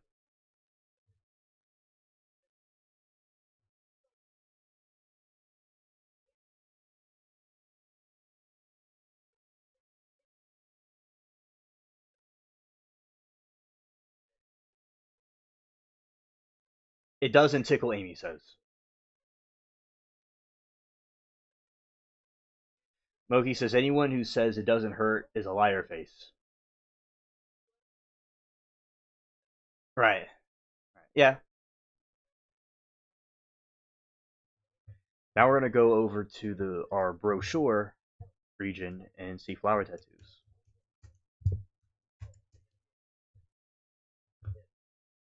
Flower tattoos on arm. Okay, these are some flower tattoos on people's arms. Adrenaline kicks and eventually it numbs the pain to a point. Oh, okay. Understood, Falcon. It would, yeah, I definitely agree with you, Lori.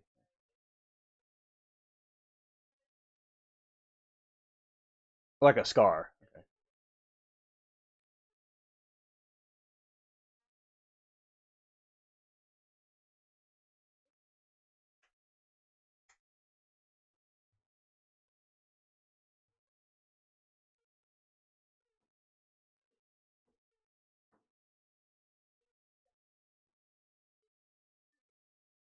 Oh, interesting, Falcon. It's almost like meditative. Gotcha.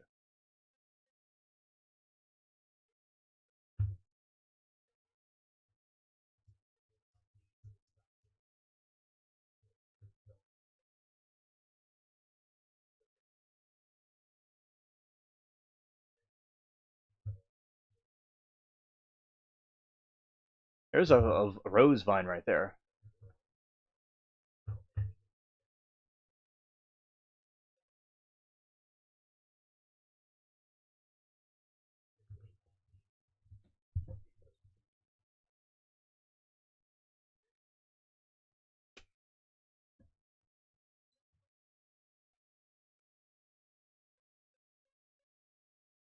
And I will continue with press on tattoos. Okay. Focus your mind. Right, Amy. Right. Almost like a meditative state. Okay, and there's another flower vine. Cool.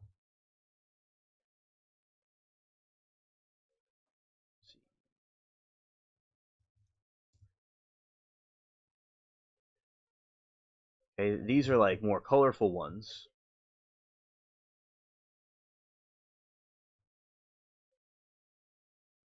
I mean, as I said, very nice art. You know, people got.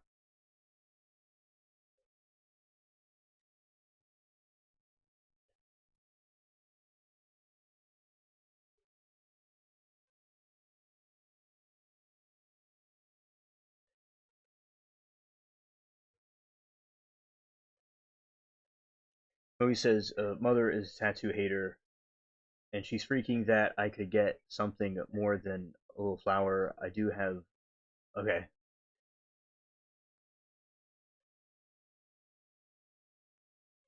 Yeah. Yeah.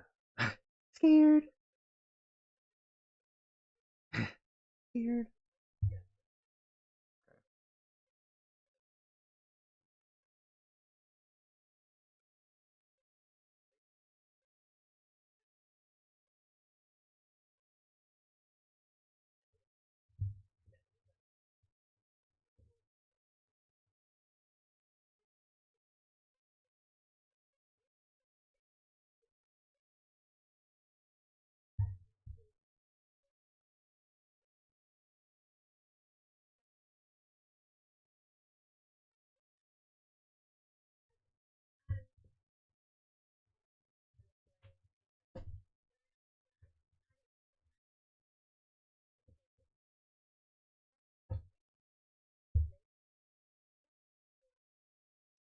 Oh. Old skin is no joke. Scared.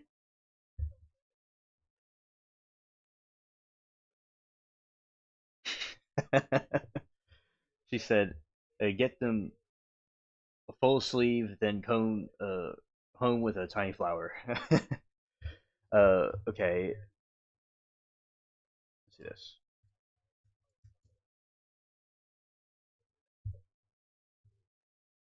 sleeve, but really she's gonna that. That's a sleeve right there.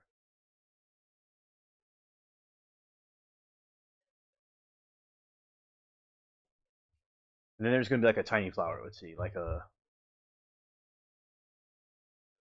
one pink.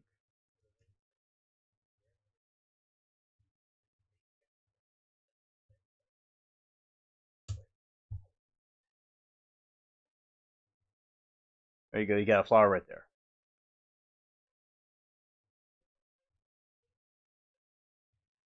And then you can think about what color you want it to be, Moki. Maybe he liked a certain color, or whatever color you think is meaningful about it.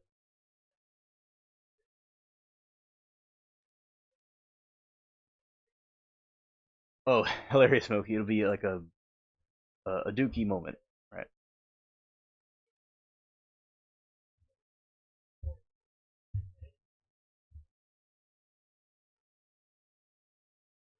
And you got this one right here.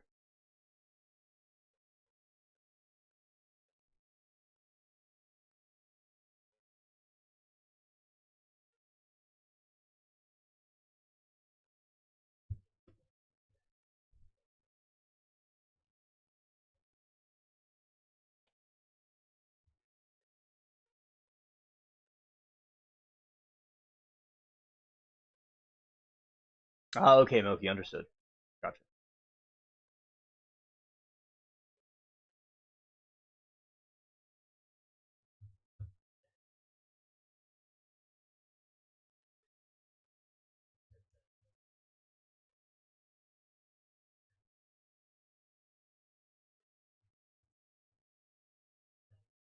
There you go, the blue flower.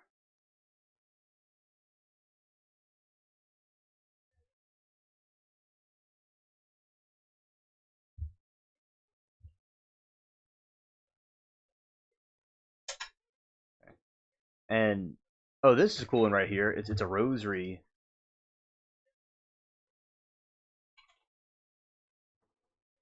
It's a rosary right here.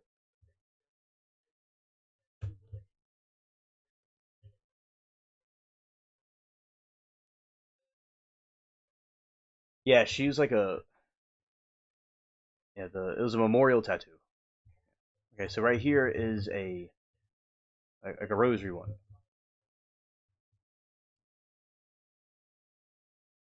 He said military tattoos, right? And it's just like a cross, like a rosary, and it has a blue flower in it.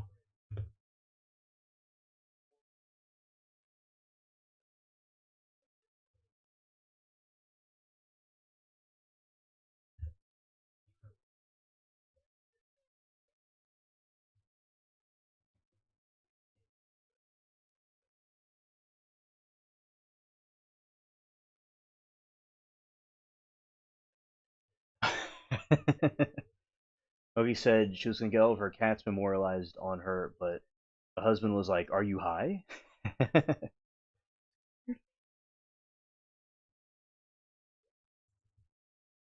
Scared.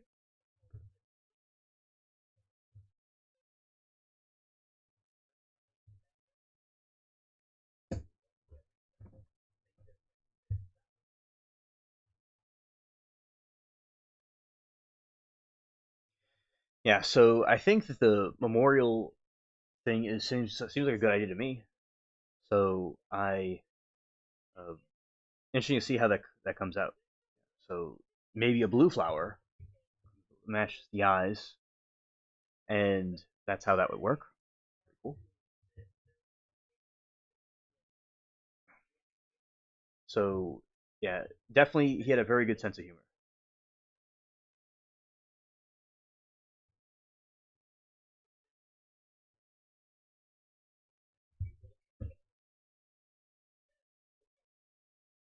Lori said, "My friend was moving a glass table cover. It felt broke and bad cut, and she almost was deleted. And a couple years later, she got over sunflower and lioness. She is Leo. Oh, you see, like tattoos could serve a cool purpose like that. Yeah, exactly.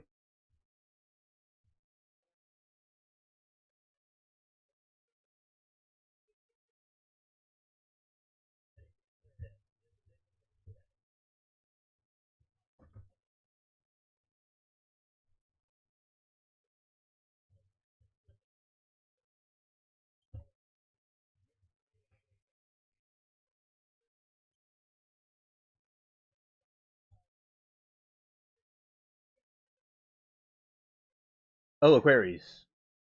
Nice. Our remembrance flower is the red poppy flower. Oh yeah, the flower poppy. Yeah, because in World War One, the in United Kingdom and Germany, which I'm related to both sides by the way, so it's kind of conflicting. Like really, like one of my ancestors was in the British side in World War One, and also the German too. So some Germans that may have faced some persecution for being connected with Germany in World War One. So I'm related to both sides. So it's kind of interesting. But so when they would bomb each other in the fields of World War One, they would go and with all the like sulfur that was in the soil, it caused all these red poppies to grow. So it became the symbol of World War One, a symbol of memorial sake. Yeah.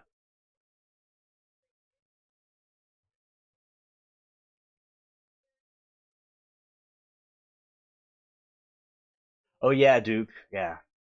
And that's really cool that you have that.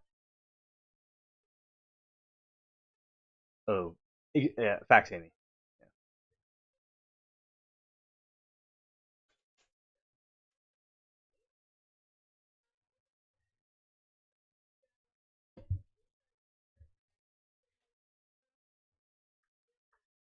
Yeah, yeah, because it was just empty fields, and the only way that those flowers ever were able to bloom or ever grow at all was because of that war. The war didn't happen; those flowers wouldn't exist. So the only way that those flowers are able to activate is through all the war that happened, the bombings and stuff. Because they would catapult bombs at each other back and forth, and all the fields that were left were all this are red poppies. And yeah, there was the World War One was quite crazy. There's also mustard gas that was used. Yeah.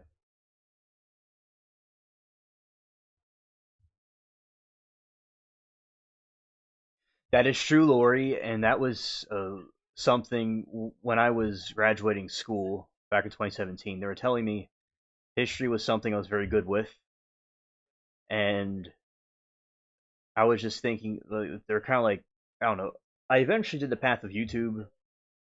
Shout out to George, and they're like talking to me about what I could do, and they're like, "Oh, you could be a teacher," and I'm like, "Well, how about something else?" And other options too. They're like, "You could be a lawyer," and I don't know. In a way, I did both with the YouTube. I got into trial stuff and I got into teaching stuff on YouTube. So it was actually I guess kind of went down that path without going to college. Duke said mustard. Yeah. So I just did YouTube because family was like, do stuff online, right? And that's a new thing. So I went back on YouTube and here I am. Went on quite a journey, and the spaceship is going strong. So yeah, history is one of my. I guess I like sciences too, but yeah, history is a big thing because I mean, my family was always fascinated by their own history and lineage on both sides, so I adapted that type of mindset. Yes, Amy, exactly. But the Fields of Wizard of Oz. By the way, the poppies from Wizard of Oz, were and the red poppies are not the type of poppies that people get high on with drugs. It's a type of like this poppy you see on the screen. It's a different species. It's a sedative. It can make you like you make it into a tea maybe that make you sleepy or something, but it's not the same. It's not opium, but it's still a symbolism. Yeah,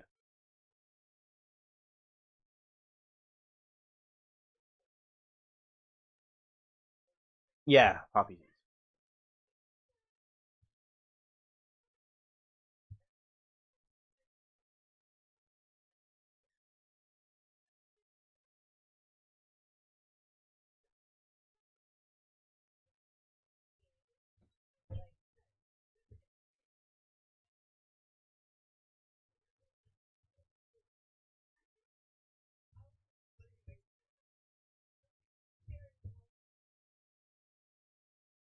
Yes, that is true.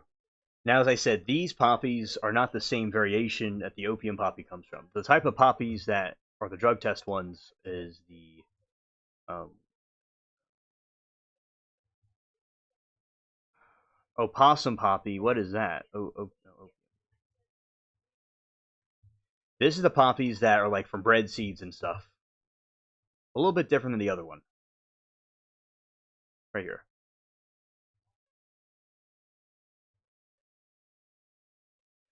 It'll show up on a drug test. Poppy seed dressing, etc.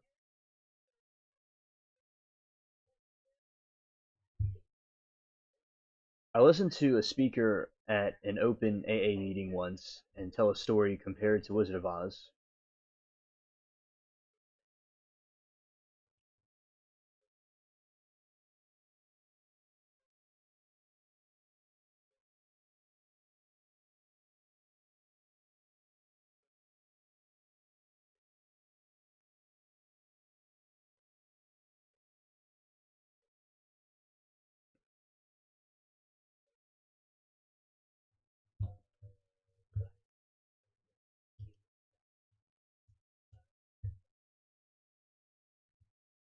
All right, I'm back. All right. So I listened to a speaker at an AA meeting once and compared to the Wizard of Oz journey from addiction to spiritual healing and recovery. It was mind blowing. Yeah. Okay. Movies, well, good movies will get these subliminal messages that are everywhere. Oh yeah, definitely the movies have lots of subliminal messages to them, and I do think that that happens quite often, and especially Wizard of Oz is very cryptic with its messaging.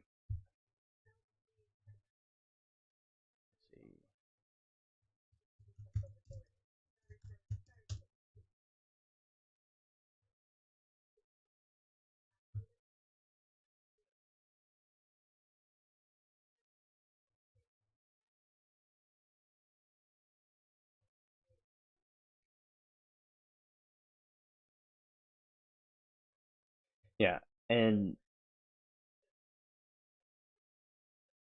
yeah, so that's why with Hollywood, it's kind of like they'll do things with it's like magic, like the Holly Tree, and they're all giving you subliminal spells within the message. Yeah, I do agree.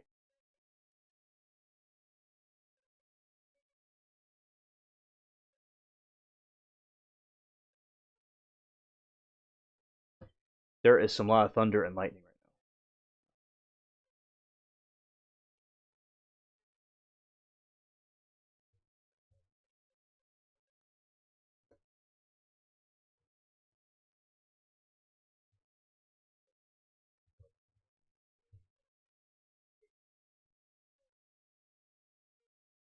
now. Oh, really? They've not been found. That's very mysterious.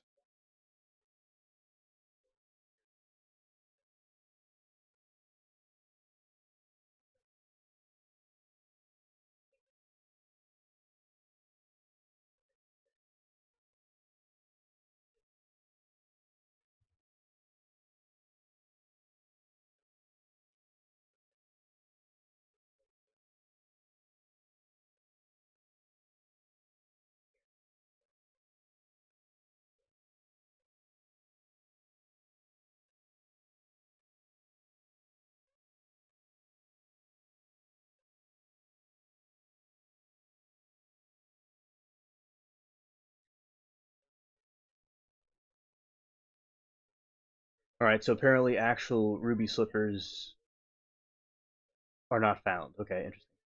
Okay, so let's see this movie made in the '60s, dude. It was not bad for its era. Oh no, I think it was. I think it was much older than the '60s. Wizard of Oz.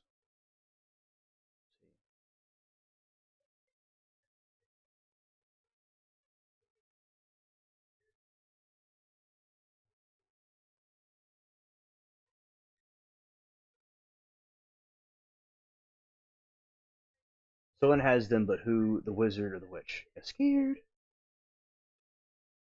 Now, Wizard of Oz, it came out August 25, 1939.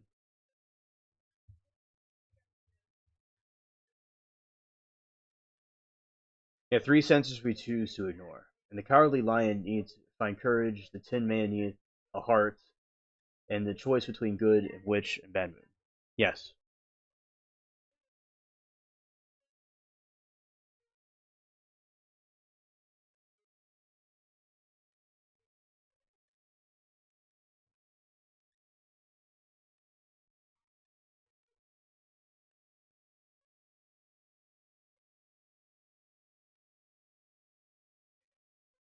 The story of the Deadly Poppy Field is a trap set put by Dorothy and her friends into a deep permanent slumber. The author L. Frank Baum used them as a metaphor for being lured by comfort or illusion. Oh, it was recolored in the 60s. Right.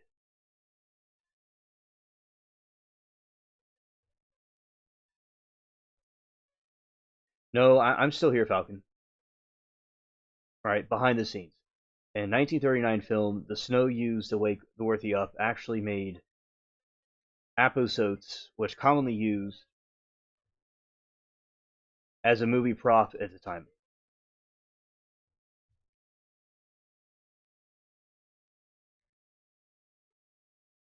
All right. Now let's see the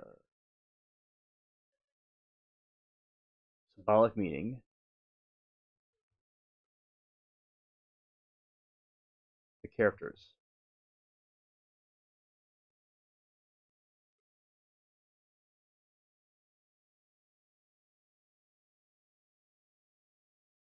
Oh, that's a cool. You like the movie, and oh no, scared. Holly, you get well soon. Hope everything will get better over time. Scared.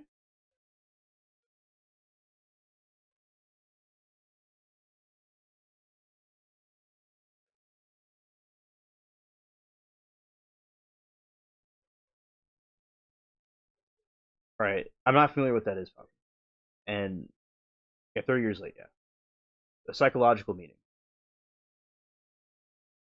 Scarecrow. He believed he is stupid for lacking a brain, yet he is the one who constantly solves the group's problems with the clever ideas and the journey.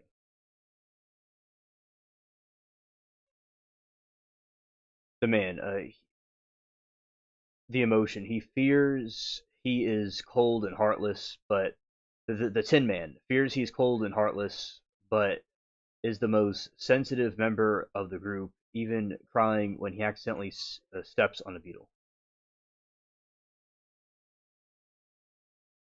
Cowardly Lion, courage. He seeks bravery, but he repeatedly puts himself in danger to protect his friends, showing that the true courage is acting despite being afraid. Balk? Yep.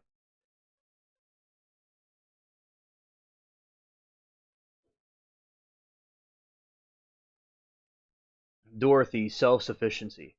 She represents the every person on a spiritual quest. Her journey provides people reach her goals and represent the silver ruby slippers was within her from the start.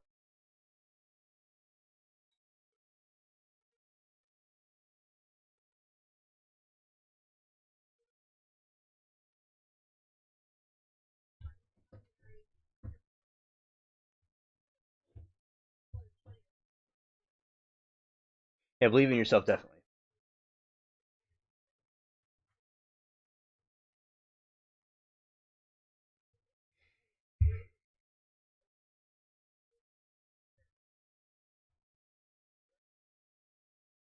The political allegory, the populist theory. This so many historians believe that the stories coded commentary populist movement and debate over the gold standard in the 1800s. 18 in the 1890s. Scarecrow represents the American farmer, often dismissed by brainless by the city elites, but essential to the country.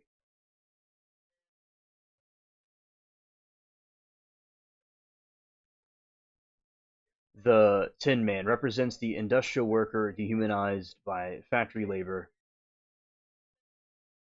until they become like rusted machines without a heart.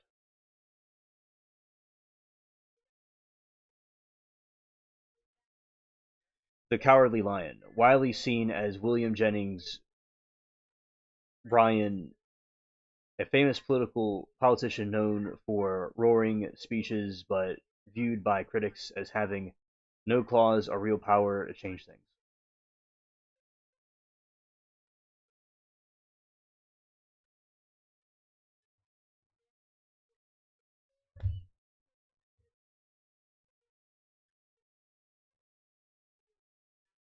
And you learn on that your image and control your life and what you think. The wizard is a little man behind a curtain. Facts.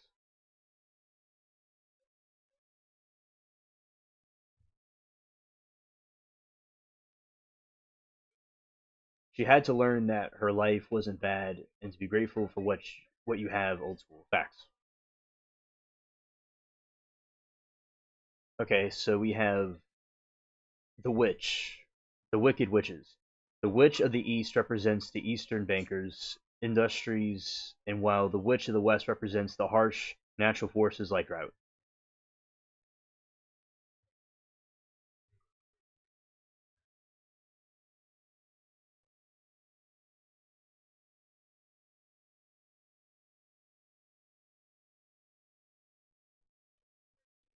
All right, the wizard represents U.S. president who appears great and powerful, but is often just an ordinary man using smoke and mirrors to maintain authority.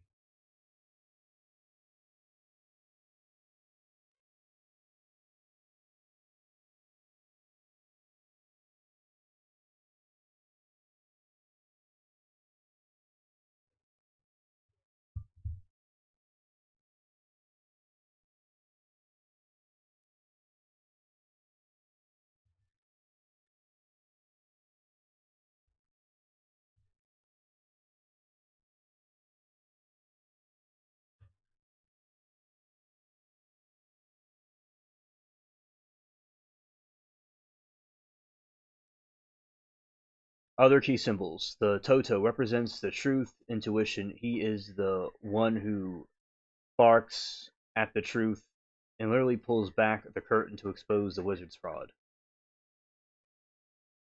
The yellow brick road symbolizes the gold standard, a path that looks impressive but leads to illusionary city.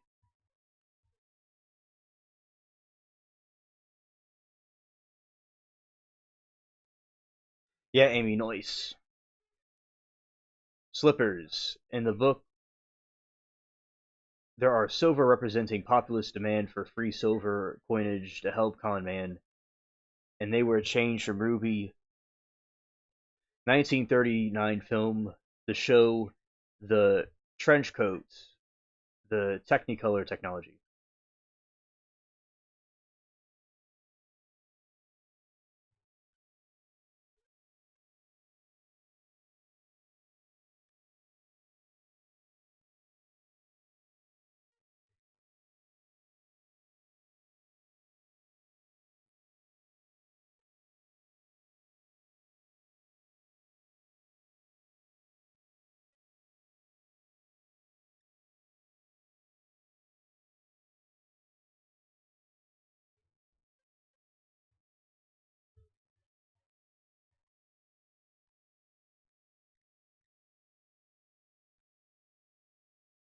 There's no place like home, right, Amy?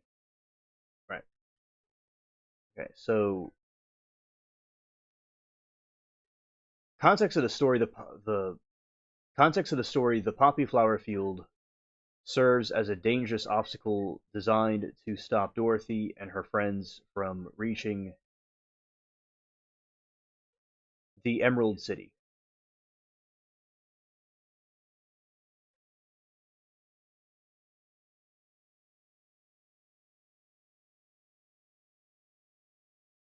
Exactly, Amy.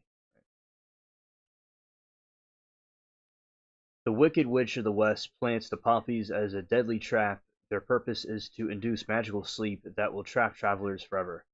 Because the Scarecrow and the Tin Man aren't biological, they are immune, but Dorothy, the Toto, and the Lion are susceptible.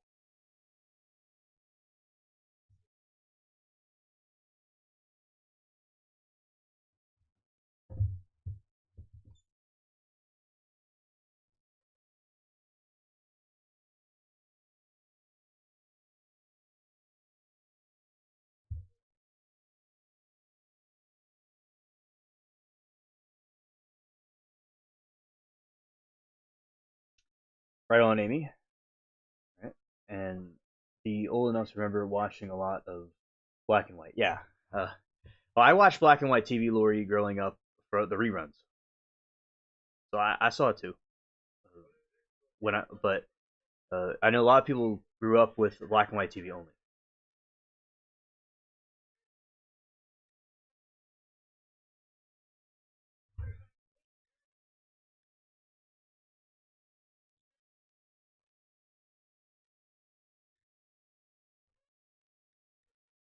Narrative symbolism, the lure of comfort. The poppies represent the danger of distraction and complacency. Just as the travelers can see Emerald City on the horizon, they are lured into a beautiful, soft field that makes them want to stop rather than finish their difficult journey. It's a metaphor for losing sight of one's goals when things get too comfortable. Yes, Amy, although it's kind of hard to believe, I do consume liquids. Yeah, I do.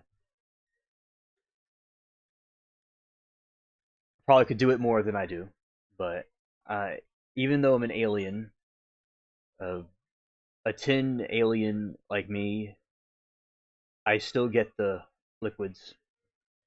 Although it may seem like I don't. Scared.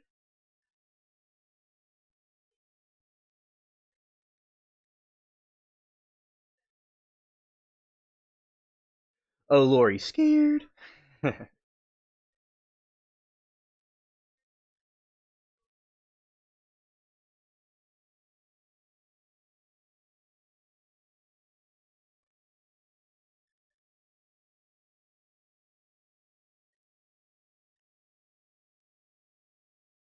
Historical and medical context.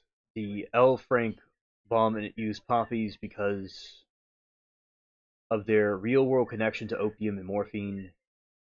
At the time the book was written, 1900, the poppy association with seduction of sweet dreams and even death was known for the public, although the type of poppies used were not the same type.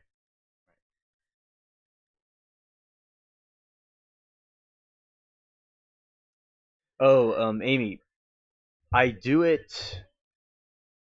It depends. It depends. Uh, if I have if I have too many liquids, it is, I'll do it more frequently, but not as often as some people do. To answer your question,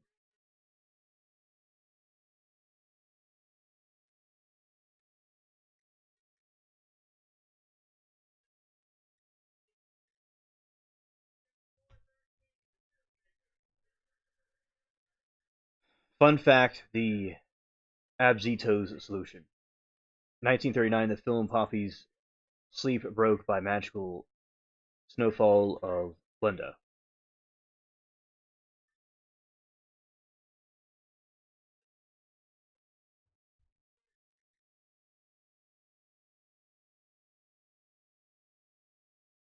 Let's see.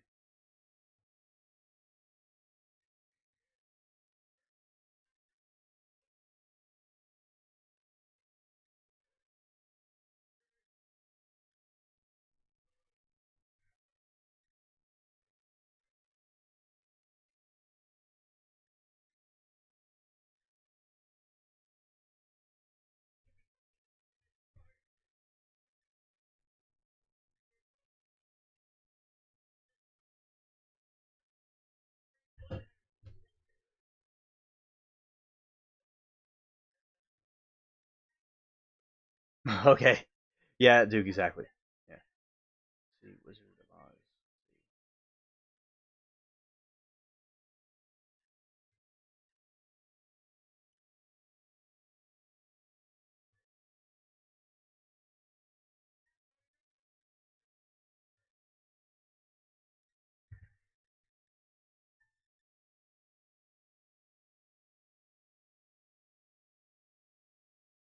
Context of political allegory: the wizard himself is the best fit for the idea that a critic that is small.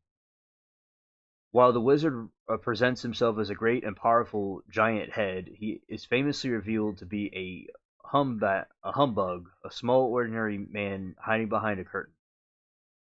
He represents people in power, often specifically politicians or elites, who use theoretically and noise to appear more influential than they actually are. In a sense, he symbolizes the illusion of authority.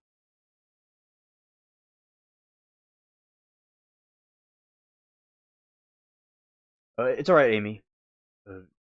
It's all good. And that was funny.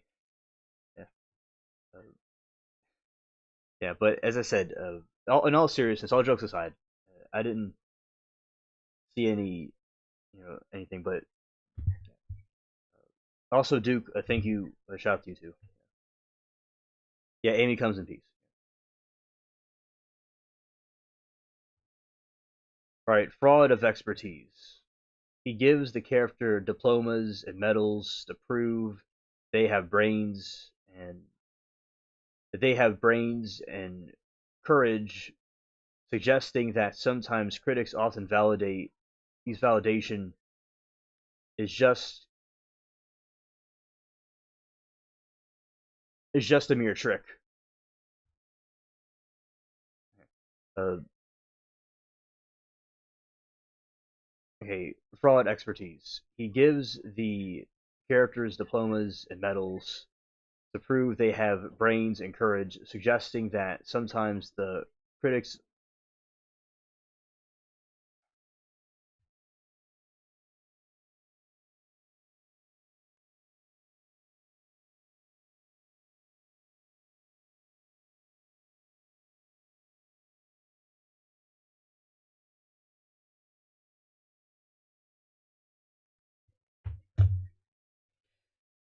Hey, let's see what it does. Okay, it's coming back on. Okay, it's gonna come back. Okay, here we go.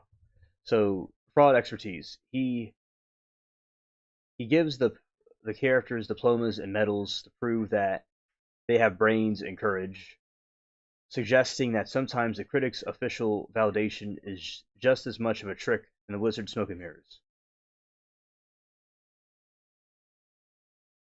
Reassuring them of their own personal feelings, right? And yeah, nice, Duke, right?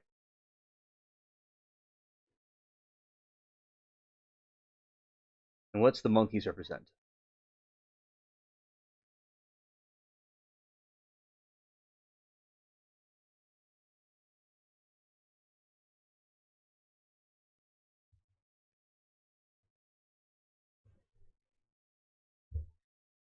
Here.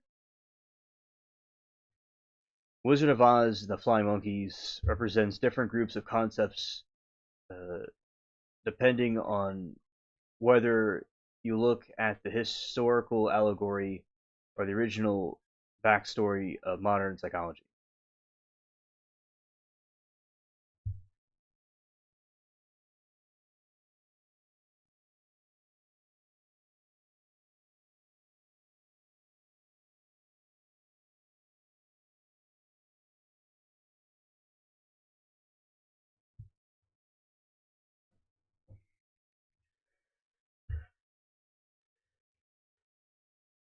Movie Red Dragon was amazing. Okay, you look into that. And historical allegory, the Native Americans. A lot of freedom in the book. The Monkey King explains that they were once free people living happily in the forest until they were conquered and forced into servitude. The Golden Cap, the issues represents the treaties of government mandates and sometimes marginalized groups. The Wicked Witch used the monkeys to do her dirty work without getting her own hands dirty. Narcissus used his friends, family members to spy or harass, spread rumors about their victim. Represents people who carry malicious leaders' agenda, often because they are manipulated, afraid, or believe they are doing something just. Yeah, exactly. Water killed the witch.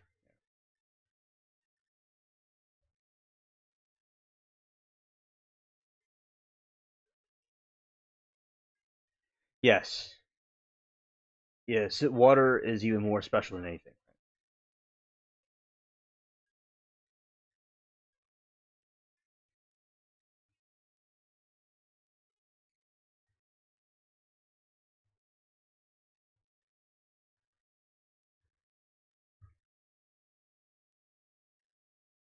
All right, water is purification and cleansing. Many interpretations, water acts as a form of baptismal cleansing that washes away the original sins of extreme uncleanness. Populist of the late 1890s, Wicked Witch the West represents nature's harsh forces, the devastating droughts that plagued the western farmers, which symbolizes the dry patch land that deletes crops. Water symbolizes the life saving rain that finally breaks the drought and deletes the dry spells, allowing people to farmers and prosper.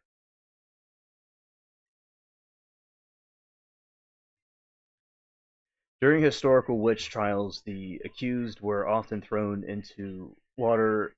If they floated, it was believed to be pure.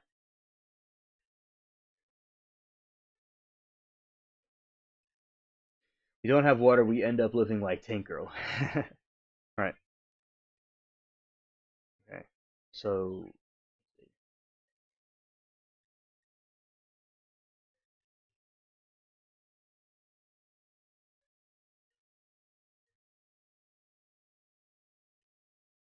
hence the holy water and baptism, right?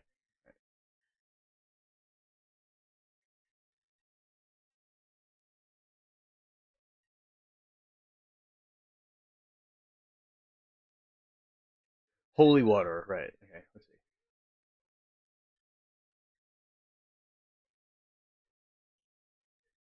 Red Dragon movie.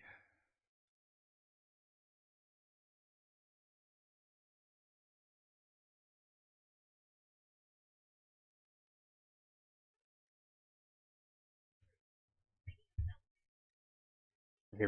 Uh, Red Dragon is a psychological thriller that serves direct prequel to The Silence of the Lambs, third film of the Hannibal Lecter franchise, to star Anthony Hopkins depicting events led by character capture, the incarceration. Plot summary: the film follows retired FBI agent Will Graham, who coxed back services and new serial deleter named nicknamed the Tooth Fairy. This killer franchise Francis is believed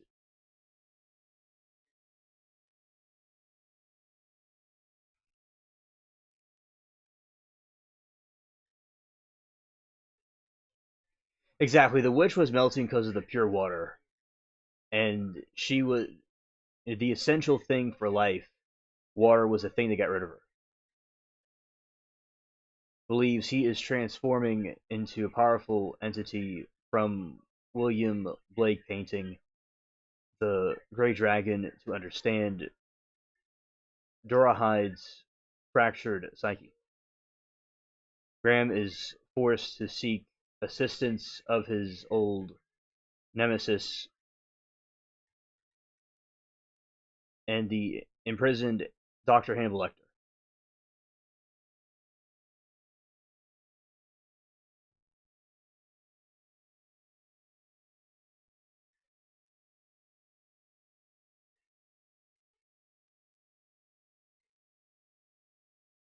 Cast and creative team. The movie features a high profile assembly cast, or different rather. Anthony Hopkins, Norton Edward, Ralph Fiennes, and Emily Watson. So that is pretty cool that they were able to recreate that.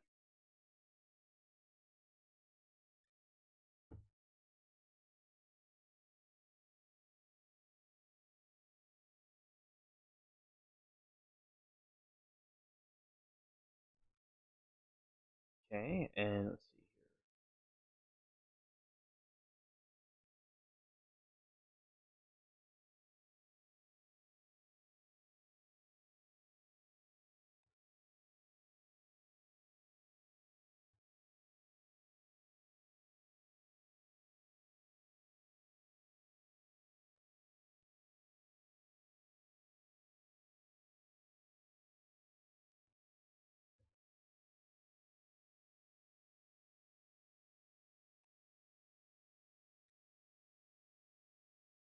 Okay, so yeah, those are some of the interesting movies that I think have good subliminal messages to them.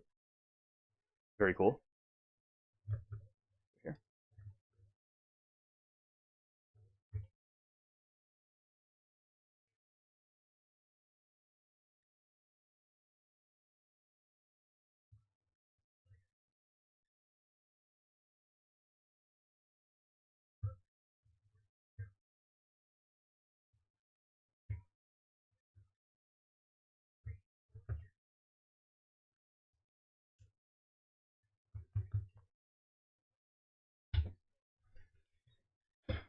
Yeah, so I do think it is an important concept to have of the witch that melts because it's certainly an impurity being watered out and going back to a pure state while it gets washed away. I think that is a good character arc to have in it, and I like I said the symbolism from Wizard of Oz is good, and uh, the other movie, the Red Dragon, is a good movie explaining that. That's a good franchise right there, by the way. I think, and the acting is very well done.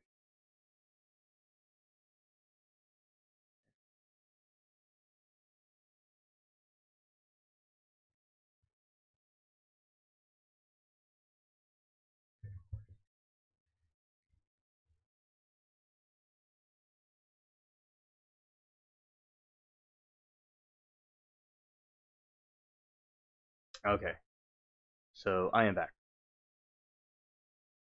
I am back.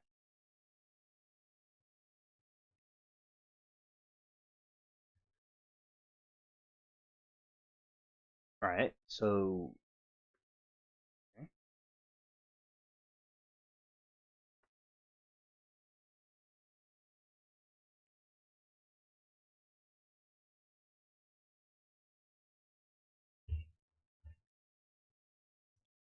I think with books, a lot of times the books will say more things in detail than the actual movies themselves. Of course, seeing a movie is very good to visualize what was being said in the book, so both have good attributes to them, but it's extremely fascinating to see how it is conveyed in those stories also. Uh, yeah, so I think books have some more details to them than the movies, but still, the movies are very good too.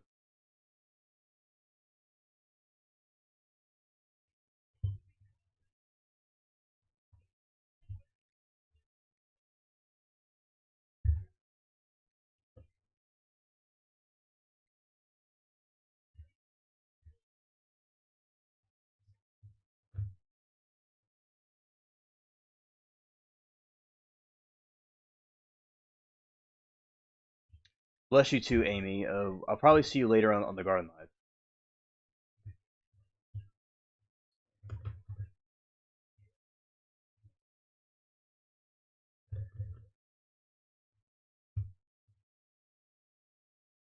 Yeah, books usually are better. I mean, I remember like sometimes they'll describe something like in detail, but the movie just kind of either doesn't have it or glosses over it. So yeah, definitely. Okay, well, at this point in time, I will say that the stream, as far as I can tell, it is completed, and we'll see some of y'all later. Now, there's very bad weather, so I don't know when the garden live will be. If it is going to be tomorrow morning, but it will be probably there if the weather isn't terrible. So, eh. Everybody, thank you for coming to the stream, and everybody take care and peace.